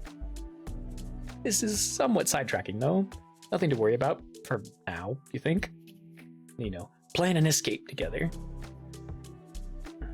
So, going back to the common goal. Stop stealing my boyfriend! Shh, he likes it. Anyway, that's beside the point. I guess he does look happy. Stop with that face. It's not working on me. There's more important matters to tend to. Like, first off, both need to find a way off of this island. You can search around then? But what would be a way to leave island? With a boat? Oh, duh. Did you really not think about that? Shut up. You're right, but shush. Just too hungry to think right now. I can't do a snort very well right now. What did I just say? But I didn't say anything. You breathed too loud. Did get all the way here with a small boat, so I guess it's possible to leave in the same manner. I'm gonna find a small boat, but they would just leave a small boat lying around. You? Just use the same boat you came with, dummy. Oh. Listen, just don't. Don't. I said don't. Don't lie. Can't lie anymore, can you? You don't want to. Arya, ignore the illusion. Oh. Her stuff's getting stolen. Think. It's too bad she's going to have to find out this way, isn't it? Really, if only you were honest from the beginning. I hate liars, you know. I won't forgive you for letting me die, though. I was still so young. I too had ambitions, dreams, and goals to live for, even if I couldn't remember them all. I remember them all at the time, you know? So it's only fair that you take responsibility now. You are a human too. You'll pay with your soul like I did. Don't worry. This way you won't be a bother anymore. Good. Being so resigned will make it easier. Arya! No, Arya can't listen. You can't listen to spirits. It's lying. It's not real. Five knows so. Oh, seems like I forgot about that little bother. No matter, it's useless at this point. Clear as day, this human has completely given up. We're wrong. That's wrong. Five knows it's a lie. Five knows. No. I know. Nina would never say anything like that. And I know that you know so too. Wow, Five's not talking in the third person anymore. Arya, snap out of it. That's right. Five is still with you. What the hell were you thinking? You have to survive for her. You're a strange human. Since the start, you could have easily seen through me, but you wanted to keep the illusion. Even I can tell that while you're still resigned to die, you chose to fend death now. You're a mean imposter spirit. Although I think you're right. Someone like me has no right to live after all. I do believe that. But right now, someone else's life depends on my survival. Interesting. Is this how you see yourself? That's so sad. Then, human, what's the point of trying to survive now? That doesn't matter. I have nothing to say to you. Come on, don't you see? Why writhe and struggle at all? You don't even want the life you fight for. Your words are not going to work. This is what that human threw his life away for. I wonder what he would think of this woeful display. It doesn't matter. Oh, this poor soul. Arya, grab your weapon. Forgotten so soon after death by a dear friend. What would he say? Surely he'd despair. It doesn't matter at all when I can't even ask him. Oh, but you can talk to me just fine.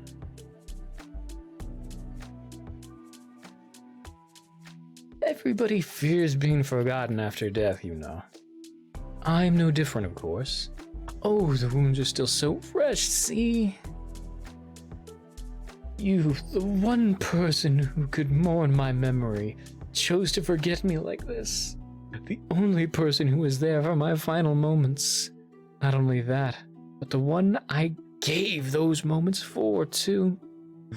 Don't you want to make it fair? It's all you've been thinking ever since, I can tell. Why am I the only one who has to die so young? Not before seeing my dreams through. It's okay. You can make it fair.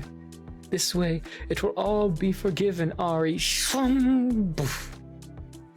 Oh. And some Morse code, and it's just Ah! A scream of pain. That's enough of using his voice from you. Aria. It's okay now, 5. Stay alert and get back somewhere safe. There's nothing to worry about. I'll protect us both. I suppose this skin has lost all its effect.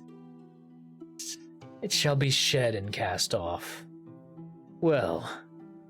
Oh.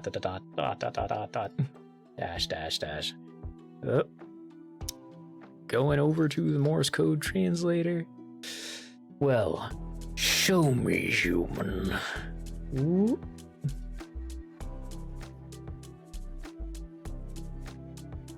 Come on, you can do it. Damn it. Paste.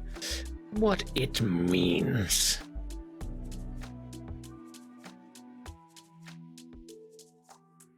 The crafty spirit casts off its illusory image. Throughout the earlier struggle, one fact became clear to you. This spirit is absolutely not normal. At least, it's very much unlike what you've encountered before. It seems desperate for triumph, and somewhat more bloodthirsty. More than they usually are. You don't know the reason behind any of it, but nonetheless, you're ready as can be for the unexpected. You don't have much of a choice besides that. It'll be alright, as long as you're the target and not bring... ... I can't highlight that, unfortunately, so I don't know what it says. Oh no. Aria, call out to 5. ... Ah, stupid thought scene spirits. At this rate, you're not going to be able to intercept that attack. You can quickly shout out to 5 to warn her to dodge as loudly as you can. All you can hope for right now is for her to avoid a fatal wound. At least long enough for you to close the gap. 5. Dodge! She somehow manages it. With only a few scratches. ... Dash, Morse code, babble. For now, Aria, close the gap. Shring. Spirit obstructed your attack, rendering it useless. However, you managed to create a gap between the spirit and 5, successfully protecting her. It's what matters most right now. Tell 5 to stay as close as possible to your back. Spirit doesn't seem to be ready to give up just yet. Combat, diplomacy, or stealth. Menacingly, the spirit prepares to do something again. As a soul-eating sense of danger befalls you, your grip on 5 strengthens. You'll be ready for whatever it does. Morse code, babble. The air around you bends unnaturally. Like a canvas, unseen forces begin to paint on it. The spirit's illusory hands must be at work. Not knowing what's coming forces you to take a defensive position for now. The biggest danger is in the unknown, when you're unaware what your opponent is capable of.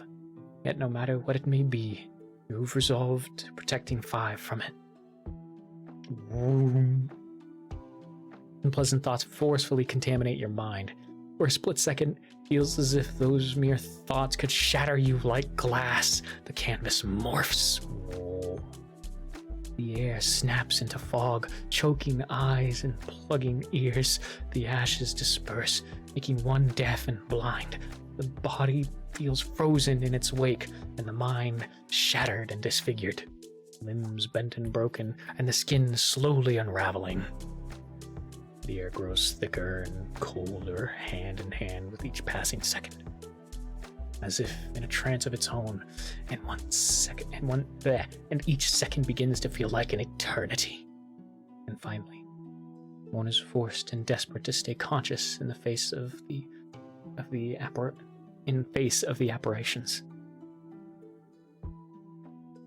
And you're conscious still. Sudden strong rush of breeze drowns out every one of those thoughts. Aria, what happened? You slowly open your eyes. Nothing. That feeling of overwhelming and unpleasant danger is suddenly all gone. 5 is unharmed, and so are you. Just what happened? Aria, look up. Oof. The spirit has been defeated. Huh? How did it... What was that? There was a sudden strong gust of wind.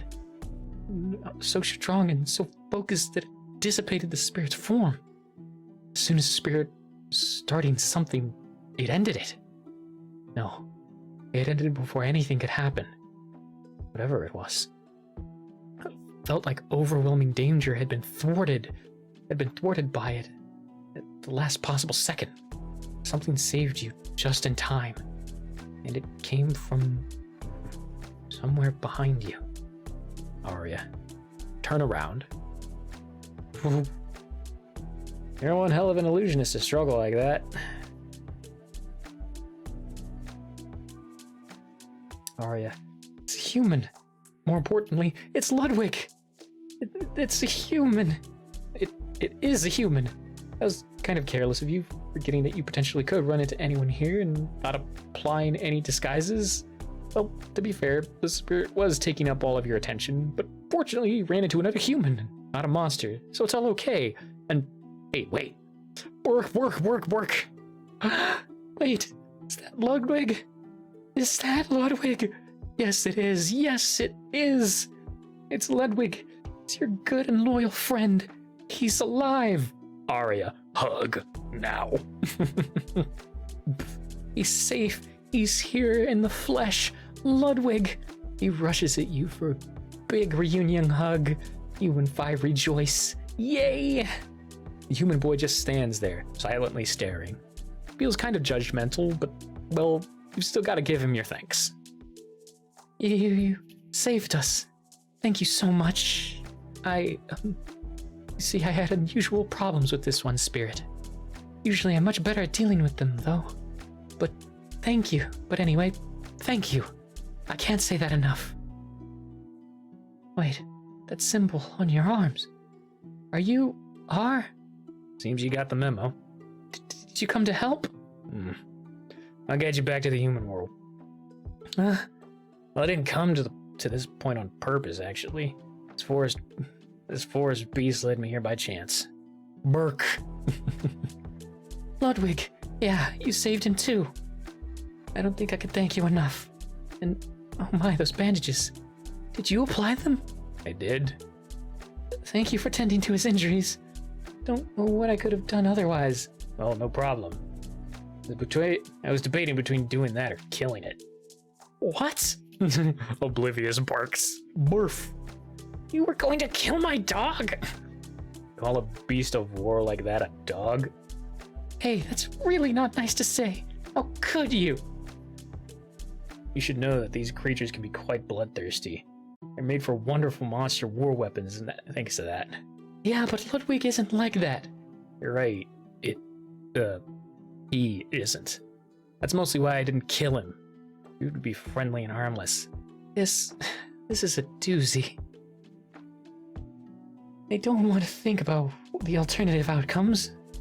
Well, thank you for choosing to help Ludwig and us. We're forever in debt. And stop. Oh, sorry? There's so many problems already. Can you count how many things are wrong with this situation? Oh, what? It's 3. There are 3 glaring issues right here. Let's make this brief. I'm here to guide you back to the human world. Yes, that's what I thought from the letter. So we can really go there right now? No. First issue's right here. Who's we? I'm sure I said you. Oh. Well, pardon me. Geez, 1 second.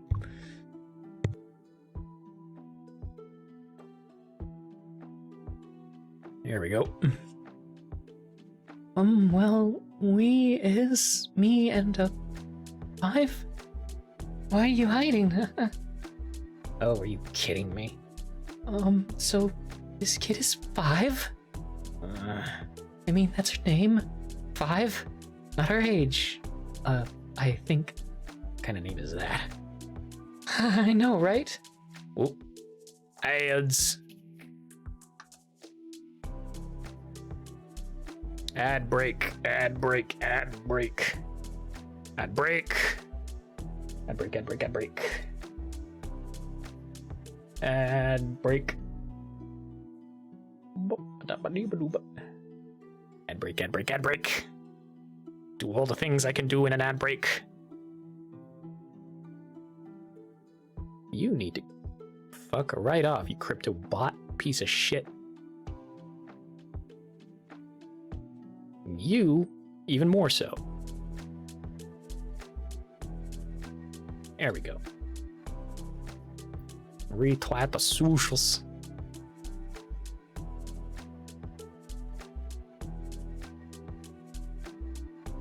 There we go. Okay, close that.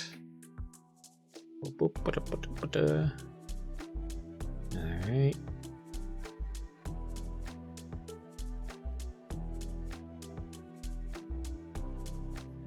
Okay. All opened and done and finished and happy and done. Now we just wait for the ads to finish up.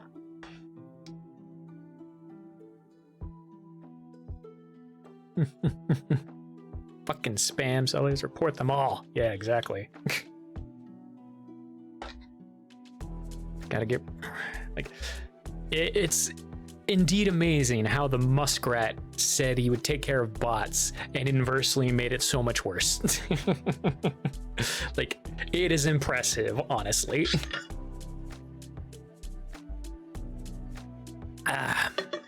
Yeah, get up, stretch, take care of yourselves as the ads go along. Whoa. Hope everyone's having a good day today. Hope everyone's enjoying their time here as I just be a nerd and read and do funny voices. Oh, wait. Oh, headphone cord, what are you doing? Ow, ow, ow, ow, ow, ow. 1 sec. There we go. You're free.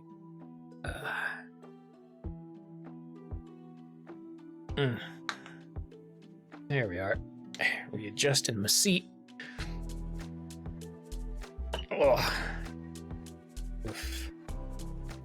Also got to work out after stream as well. That's a thing. 10, 9, 8, 7, 6, 5, 4, 3, 2, 1. And we're back.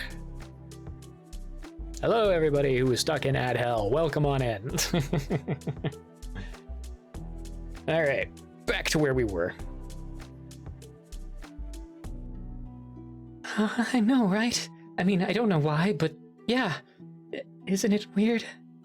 So, 5 is with me, and I know you. Huh? Human boy is mean to Ludwig and Arya, but he saved 5 from Spirit. So human boy is good. Oh, what? Really? It was a secret, but 5 can't not say it anymore. Sorry.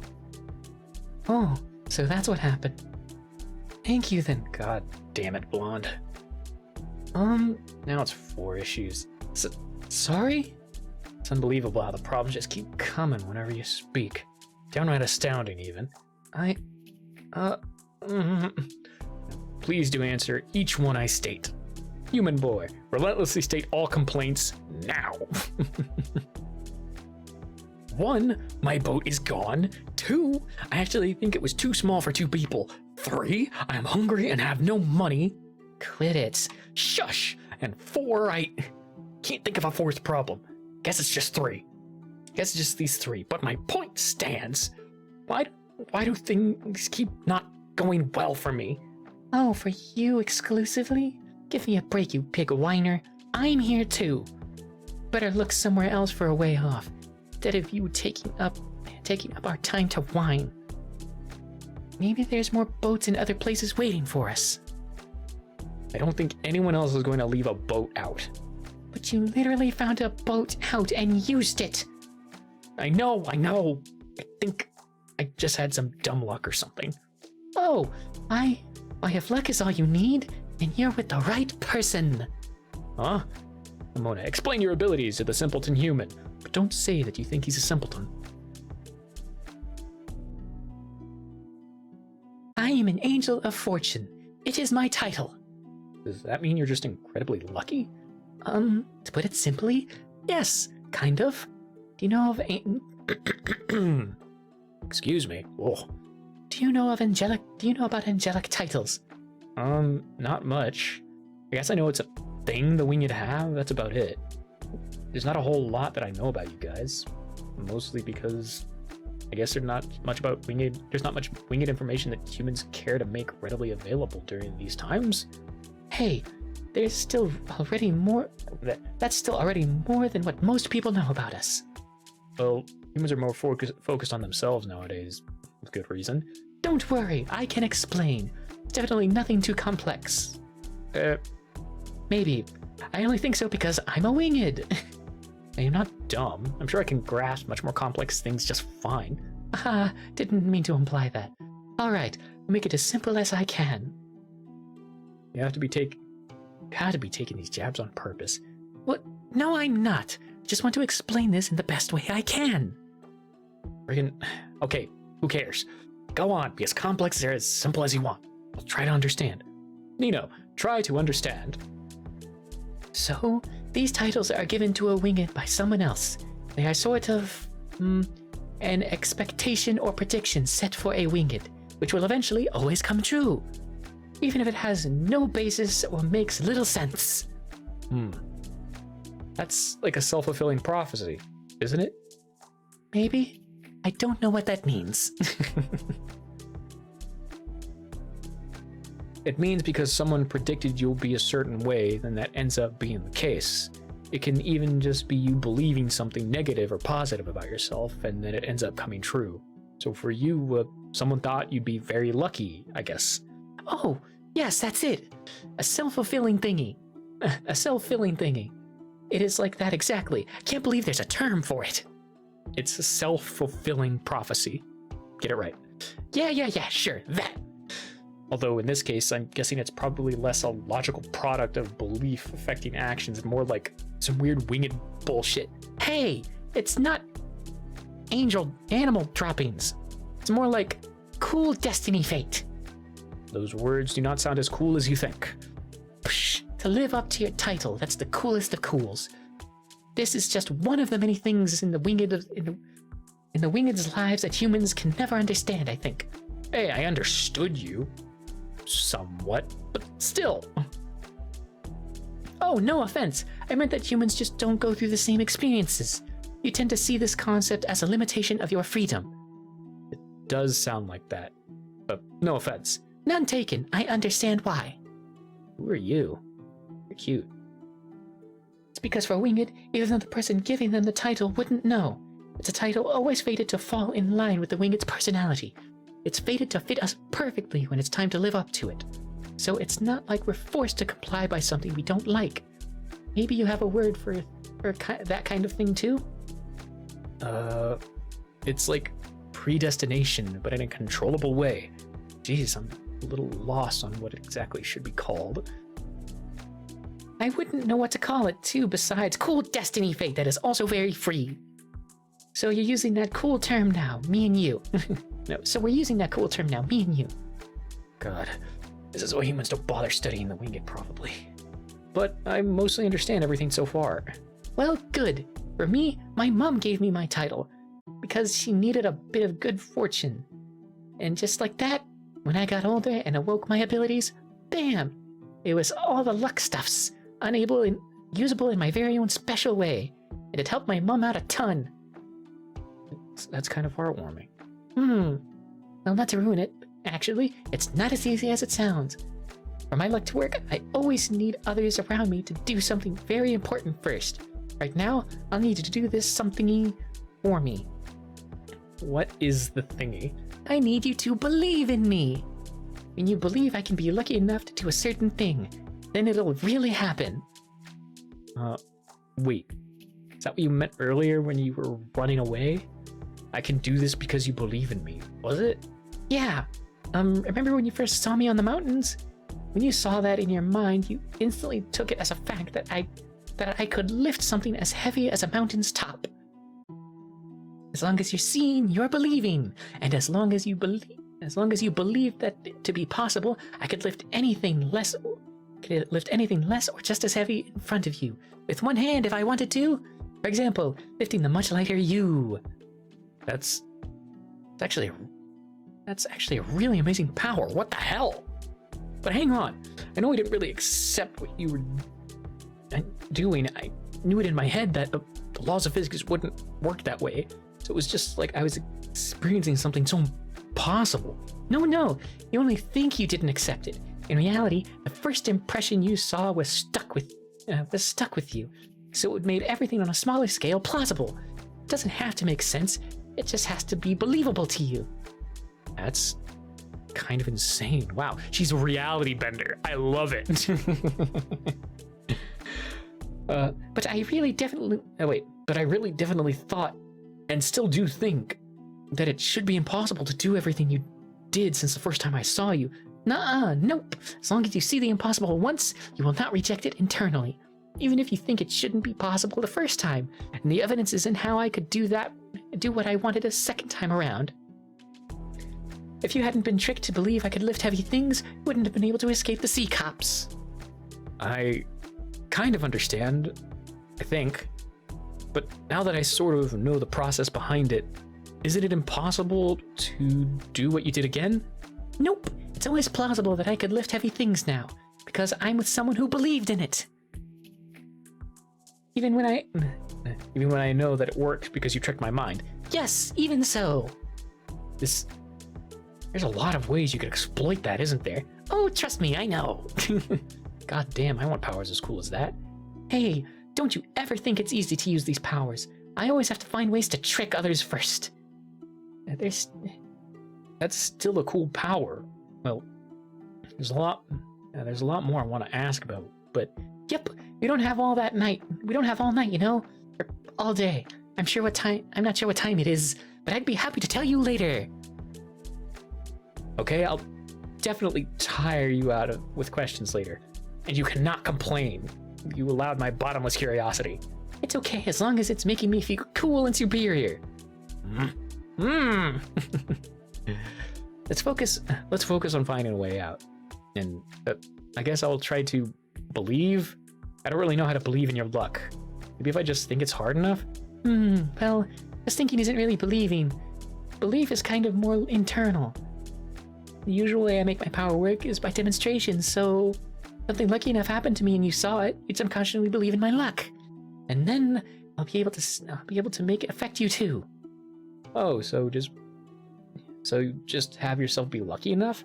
That's not how it works. It's not so simple. To begin with, what kind of luck are you looking for? The luck of randomly finding things. Need a boat or a ship or something. Go on, strike the 1 in a million chance of finding an upside down cake. What? That's totally random. Why would an upside cake? Why would an upside down cake be here? I don't know. I think my hunger is speaking. I burped earlier and it smelled like baked goods for some reason. I don't like muffins. Sorry, it's kind of gross. Ew, gross. But sounds kind of good, actually. I know, right? Could go for a whole cake right now. No, shit, wait, don't distract me with food talk. You brought it up. Forget it, forget about it. So how about chance of finding a coin on the ground? Use it to buy something to eat. That's a dumb idea. Finding a coin doesn't need special luck. What? Yes, it does. Piss off, it's a brilliant idea. Humans just have really low standards of what a lucky break is. And also, you're going back to food again. Money is always good and special. You're just weird. Problem is that I don't know what boundaries you need to make your luck work. Okay, needs to be something rare, but not totally impossible, and not so common and unspecial. The upside down cake isn't. Don't bring it up again. There really is no reason for that to just be lying on the ground in the open. If it's implausible in my head, it won't happen. I believe you don't believe in upside down cakes. Can't believe you don't believe in me. I'm trying, I swear. So, why is it even upside down? I just wanted it to sound weird enough for your luck. I told you, maybe I can just think it hard enough to believe in it. You can keep on trying to make something lucky happen. I guess. I'm not confident that'll work, though. This is kind of a stupid situation, but let's go for it. Let's find a boat and make like a tree. A tree? Yeah, because leave. Oh, okay. To maybe explain it. Now it's not funny. It's supposed to be funny? Shut up. Meh. Let's get a move on. I'm praying for your luck powers to bring me the mightiest of boats. As you should. One, why the hell do you want to take a monster with you? 2, why the hell are you hanging around a monster? 3, why the hell is the monster acting all cool with this? And 4, why is a hellhound beast your pet? You're going to ask to take it with you too. That's issue 5. So, Arya, these are all very good questions, but this is not a good place to discuss this. You should go find somewhere safe first. Yes. Yes, I see you are asking good questions. And me, I have good answers. Very. I really doubt that now.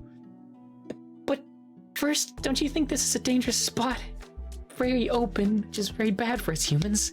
I don't think I need to explain why that is the case. So, yeah. Maybe let's take some time to look for somewhere more suitable for first look. I'm better equipped than you, more knowledgeable and more resourceful. I may as well just be better than you in every way right now. Someone like me would never be out in the open if there was any danger. Someone like you would do the same. Don't play around. But you know what? Fine. I'll give you this one thing just so you can't find another easy out. We will go somewhere more safe, and then you will talk. Alright, just think it over. Try to convince him. That was kind of intense. He's kind of really intense. You guess your silence is now agreement to his conditions. Not like you've got much of a choice otherwise. But he's not wrong, kind of. He did know in advance these roads should be relatively safe. After all, you were the one to direct 5 and Ledwick here in the first place. Although you do really think it's better to talk somewhere safer, if possible. Just as you encountered this boy out of nowhere, it could have been a monster, or worse, a guard monster. At least he's listening to that request, even if he thinks it's an easy out. Now, the answers, what he needs to hear to be convinced. Take a moment to think about it. Think things all over again. You ask yourself, like he did, why do you want to drag a monster kid with you? And you realize the mistake in the question. You're sure you know why she's with you. She's not being dragged, nor is she coming because of your will. She's coming with you out of her own will. The right question to ask is, why do you allow her to come with you? And you know the answer. It now must be worded most satisfactory and convincingly, so this bluntly honest, strange human savior of yours, to this bluntly honest, strange human savior of yours, your reason will have to be irrefutable at best, and if he's worried about anything such as extra baggage, then that worry mustn't be allowed room to exist in an argument against your reasons at all. Bargaining is definitely going to be hard, but there's no other option. It would be cruel to deny 5 the place she belongs as you journey to find yours. What? Hey! Come on, there's a good detour around here. It's rude to just drag people. Have your parents taught you any politeness? I don't mind going, but you don't have to be rude. You just dawdle around forever. Come on. Boy whose name you still don't know drags you through an almost calculated route to an isolated area, deeper inside the trees bordering the road. You then realize you never asked his name. You make a mental note to do that. Darn, how impolite of you. Where are your manners? You continue to unknowingly ignore the fact that he hasn't asked for your name, nor does he seem to care about it in the slightest. The shade of the tall, dead trees surrounds you, and oddly it feels warmer now that you're in between the trees. This is definitely a safe spot. Also, you note that the path to this little area is slightly off course, recalling the map you've stashed in your inventory. He's moved you from east to south. Then again, he should be the one who made that map, so he must know best when it comes to things like this. Maybe he's right that he's better than you. Arya, time to talk? Okay, now talk. You could stop tracking me for 1 second. That'd be great. It's really not nice, okay? I'm already done doing that. Stop changing the damn subject. I want answers. I don't have time to waste, and neither do you for that matter. You still want to leave. I mean a single you, nobody other than yourself. It's the kid's deal and the hell dog thing.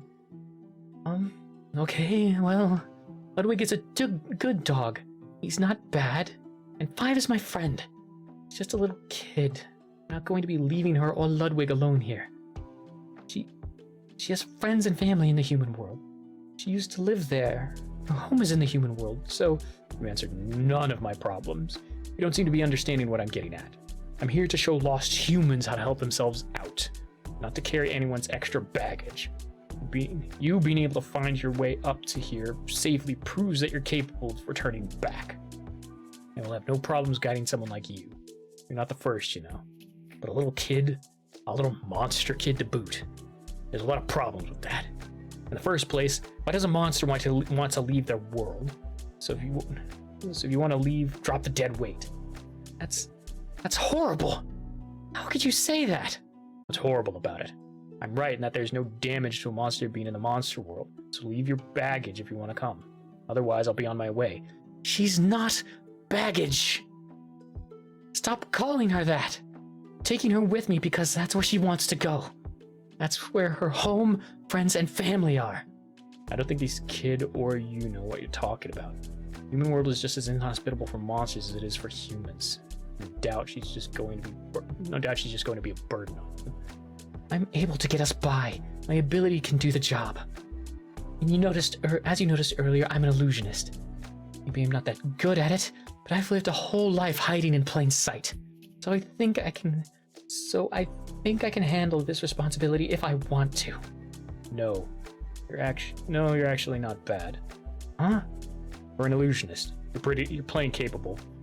Just from minimal assets I left behind, you've made it this far on your own, and despite the extra baggage with you. That's commendable. The humans before you were rarely able to help themselves first. Oh, thanks, I guess. But your problem seems to be that you're not thoughtful enough with your plans. You know nothing about what's on the other side, yet your whole plan is just go for it. I've heard enough from 5 to know that the human world isn't so bad as here. She has friends and family there, and they're waiting for her. It has to be a lie. Huh? 5 wouldn't lie. I don't have to tell on that kid's personality to say if she's usually a liar or not. What I do know is that what you're saying is impossible. Just as it's inhospitable for humans here, so it is for monsters in the human world. The fact that no laws permit monsters to enter the human world in the first place. So my guess is that no human would be waiting for her back there at all. Well, how do you know? If you say that's just a guess. It's built on facts. You're only choosing not to believe 5. I believe 5, and if she wants to go, I can't leave her behind. It's as simple as that. It's the most stupid thing you could have said in response. Listen, you guy. I just survived so many ridiculous scuffles, all just to be able to leave with my friends. And mostly just to save my friends more than myself. I'm not about to let go of her now. So this is an emotional thing for you? Maybe a little. So what? When you think I'm weak, I'm at least strong enough that I'll handle the burden all on my own. Is that good enough for you? You can just show me the way and the rest is my problem. You're not weak. I can see that. It's not the problem here. How many times have you been here? What? Just answer me. You've come here before to help humans like me, right?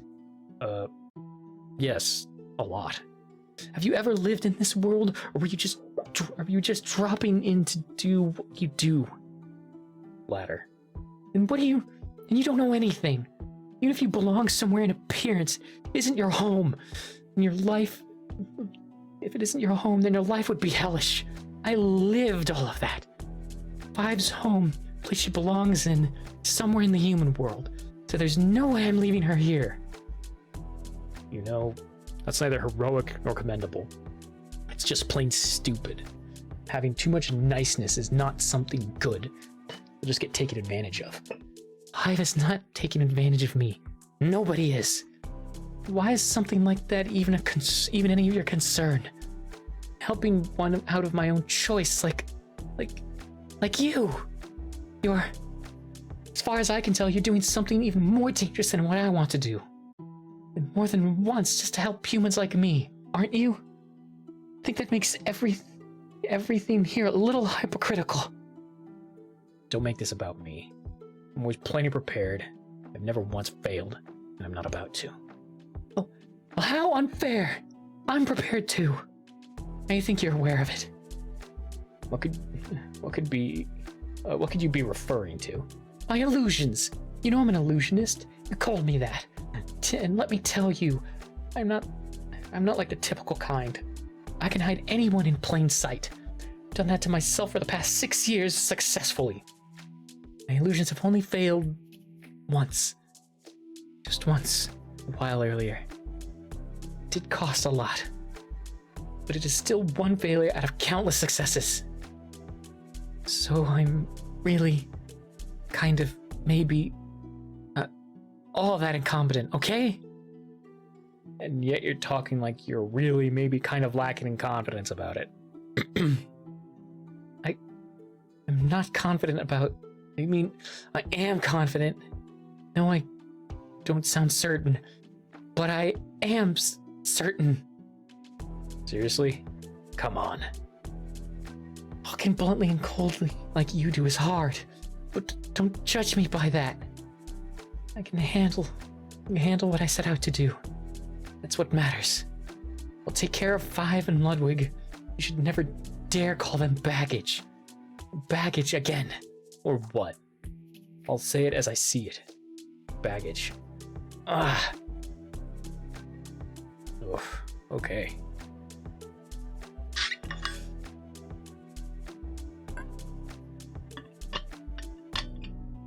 Ah. Precious life-giving water.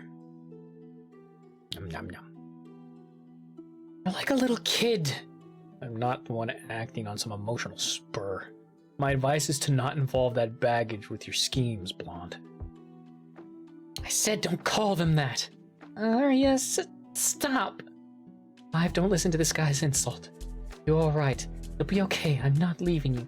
Arya, he's not a bad person. He helped Five. Human boy is good. Kid, that just means I prefer not to see someone die in front of me. Ow! But you, brat, are a burden, and I will not change my mind on it. I said stop calling her that. Really, this is just... Impossible. No, it can't be impossible. It just can't. You have to do something. Anything. You came this far together. You don't want it to be all for nothing. You know that someone's home isn't always what might seem obvious. Living somewhere where you don't fit is the worst. And fitting isn't judged by only appearance. You experienced that, and you never want anyone to go through it again.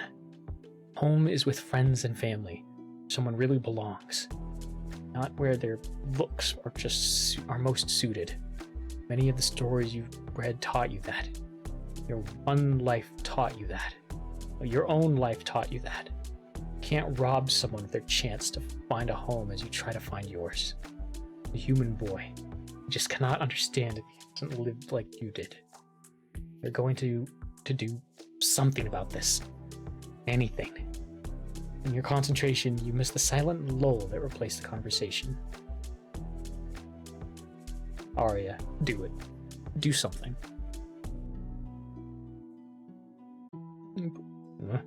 I'll warn you just once. You don't let me through with what I want, you'll seriously regret it. You've made a grave mistake, you see. I know your secret, but I could just out you to any monster, so you'd better comply. You settle on a threat. A real one. The only thing I could possibly get you your way. He is stone cold speechless for a moment. What did he not understand? What? Did he not understand? What a dunce. I'm going to have to go all out then. Unleash true hell upon the foolish human who dares question you. Boy, it sure would be a shame if someone just screamed right now and alerted every monster or something to come here. And then you, a human, and then see you, a human. Oh. Is this supposed to be a threat? It is! I really don't want to do this to you. It would be so bad. Huh. So you should listen. Don't make me do it for your own good. Okay, maybe this is too much. A threat is a very extreme method of getting your way, you think. Too extreme for you, at least. You never had to resort to something like this before. Well, you've never had to think about doing it. Suddenly, he's back to being totally unfazed. Oh no. No, you won't do any of that. Are ya? Dost thou protest? I would. Nope. No, I would really. Not afraid of doing anything I can here. So let me get this straight. Really thought you had enough leverage to pull this off. Just shut up. That's a little sad. Why are you smiling? Sad things can be funny. You're going to regret this. Jeez, Blonde. Drop the act. We'll not be doing anything here. No, I really will. Would you? Let's see. First off, if you did any of that, if you did any of what you said, then you'd be caught too. Well, you thought I cared, then I have a surprise for you. I mean, if you thought I'd take you that seriously, then what could I say? You're an idiot who doesn't think her threats through. That's what. What? I'm utterly serious. Yes, I too shake like an earthquake's happening when I'm serious about a thing. Shut up. It's cold here. With the person in a heavy winter coat. I need you to. Just need you to let me have this. And weak threats were supposed to accomplish your goal. How? I don't know, but I have to convince you with something. And threatening me just makes you look bad.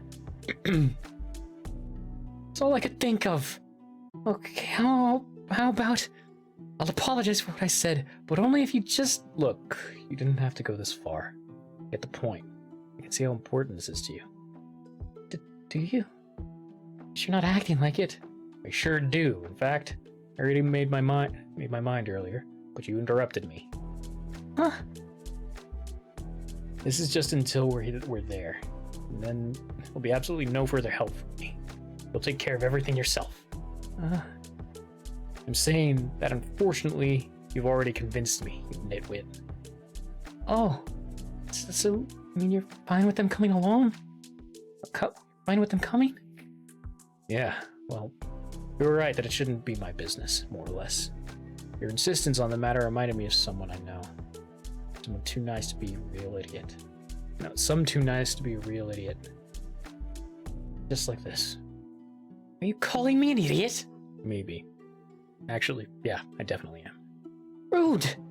Whoever it is, they don't sound like an idiot whatsoever. In fact, you sound like a way better person than you. Rude. You want to bog yourself down with the burden of this little brat, go ahead. But, besides guiding you back, I will not do a single thing more. As long as I can do my job without handling the extra baggage you so vehemently want to bring, it's fine. Are we good now? Yeah. And if that's not what I asked for, as if that's not what I asked for since the start. Stop calling my friend baggage already. 5, don't listen to him, okay? You're fine. We're fine. If you say so. I don't like wasting time. So if you're coming with all this baggage, then make it quick and let's move. Okay, jeez. I'm sorry, alright? Thanks for listening, at least. Let's at least walk the way on a good note. Who cares? Alright, check all the party members' stats. You all return to your original route. Huh? Party? What party? You're not sure you understand. But you look back at 5 and Ludwig and reassure yourself, no matter what, you're never letting go of them. Never ever. Boy. Never ever. And if there are any parties, then by God, they're getting invited to all of them, as long as you have a say in the matter, to all the colored letters. You're never, ever leaving them behind, and this boy can deal with it. Still, what a strange situation you found yourself in. You're going to be all together, though. Should be fine, as long as you're not separate. The boy suddenly calls you, interrupting your thoughts, then shows you something strange. Hey, burn this image into your eyes. Or don't. That's not really necessary. But it would do good if you did keep this in mind, is all I'm saying. Whoa. Whoa, what is this? See the small arrow? This is our present location. We will be following the path lit in bright red, which is a perfectly calculated route. Meaning, it will be perfectly safe if you follow my steps. Darker red routes are to be avoided. That's it. Simple and clear, really. Fortunately, time estimated for this trip is not very long at all. Got it? Oh, okay. Oh. Quit woeing already. Did you make this? How did you do that? I guess I did. Technically, a computer made it for you. Computer? How? Where? Well, forgot this is not an everyday thing for someone like you. It is for someone like you? Sure is. It is for most people in the human world, really. Oh. So, this is called a projection. What sort of magical projection is this projection? It's not magic, it's technology. Magic isn't real. What are you, 10? Well, of course it isn't real, but don't be rude. Just saying this technology is kind of like magic.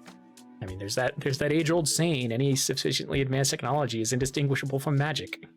We would go back with a cell phone to, like, medieval times, and they would, like, brand us as witches.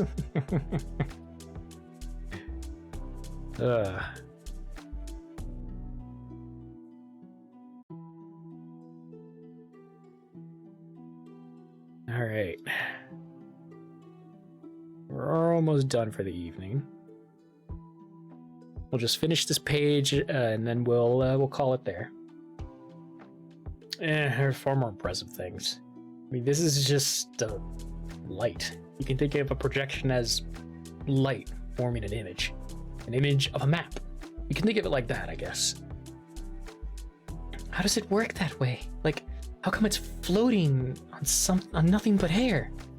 Why don't you worry about that when we get to the human world, huh? Okay. But something tells me you don't even know the answer yourself. Okay, I don't. No shame in admitting that. You know why? Because you don't need to know how things work to use them. I don't know the logistics. I'm not the person designing all these contraptions. I just use them. Make life way easier. Oh, that sounds fair enough. But I'll let you know. My curiosity is so very piqued. I'd like to learn about this strange projection technology as much as I can. Oh, hey, you've seen nothing. You can satisfy that curiosity and plenty more once we're out of here. But first, back to what matters. You got it? Hey! You really like red, don't you? It's all red in different shades, but still. The map I had on paper was mostly in red color, too. That's seriously what you're focusing on? Oh, no worries. I understand. Really? I honestly doubt that.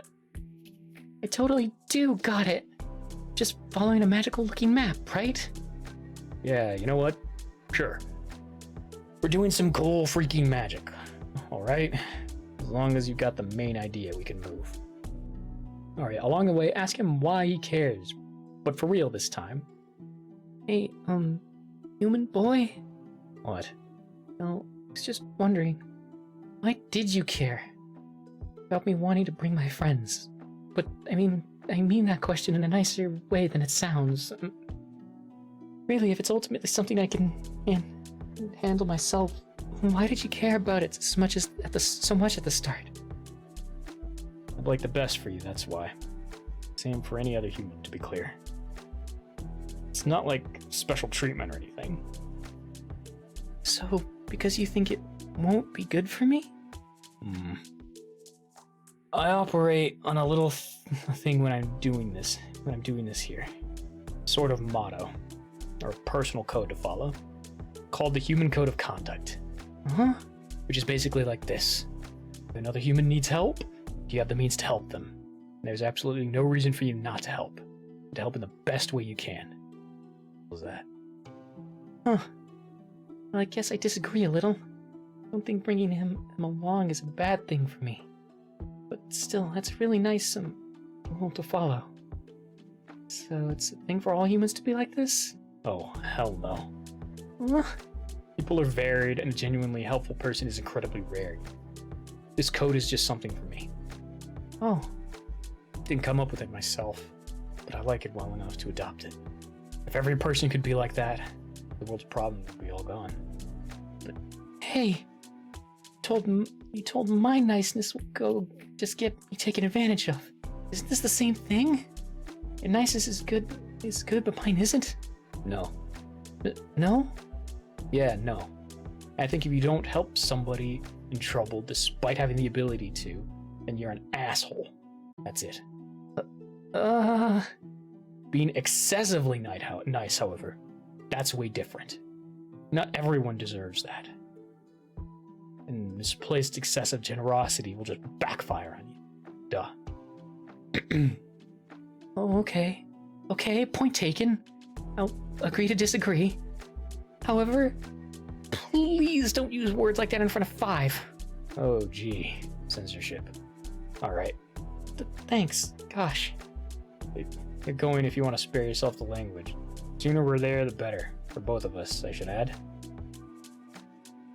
Nothing more to say. You go back to being quiet. 5 looks happy. She doesn't seem bothered by the human as you are. Well, he did help her before, and Ludwig too. And, wow. Hang on. Wow. You're actually about to go to the human world yourself. Wow. Suddenly, you're glowing with realization. You're going to get what you've always wanted, and for real this time. This time. I almost want to ask everyone to stop for a moment and let you take it all in. It is a little overwhelming to think about this finally happening. To think about it for the second time. 5 is happy that you're looking so happy, she says, and Ludwig barks happily. Wow. They both stand by your side. And the boy just goes and... Oh, he just keeps going, even after you stop talking. Right. You need to follow right away instead of standing still, don't you? Wow. No delays at all with this guy, yeah. And no holding hands and walking together either. Not that you should have expected that. Yeah. Kind of just like go and then you go by yourself. But the common goal feels much more tangible this time. Wow. Everything feels kind of the opposite compared to the last time when you were with anyway. He's getting farther away. What the hell are you doing just standing there? You're starting to think that maybe you judged this guy a little too soon? Sure, he's a little blunt and unpleasant, but... Okay, not a little. He is very... But, still, he's actually helping you. And you're about to be embarking on a estimated to be short travel here. So, maybe along the way you could try to fix things up a little from your side. Make some amends, and hopefully you'll move past the awkwardness you feel from that earlier debacle. Really, there should be nothing for you to be bothered about, after all. Oh, and your introductions. You never did yours.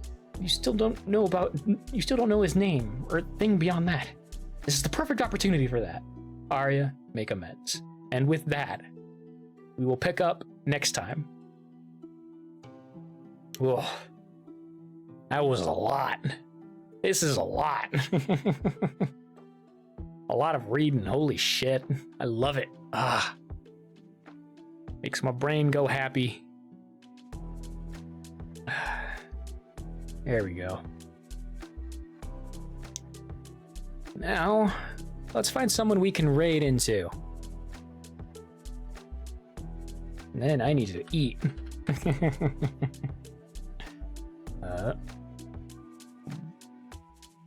There we go. Who's online? Ooh, the best stove, honey lamb. Ah, there are so many people who are online now. Good games got done casual. Punishable horror. Let's see. Ooh. Well, horror just started.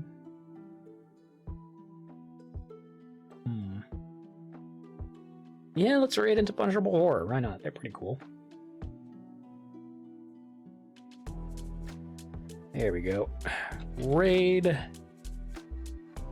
Paste. Oh, there should be a P there. Here we are. Here we are. Raiding into punishable horror. And as always, our raid message is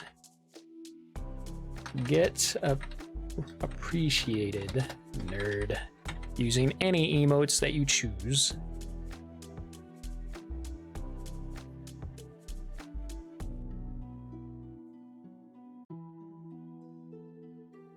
Here we go. There we are. As always, thank you everybody so much for being here, if indeed you still are. Tell the people that you love them. Give them a hug. Take care of yourselves. Get some food, get some water, get some meds if you haven't taken them, like I said earlier. Take care. I will see you all next time. Until then, bye.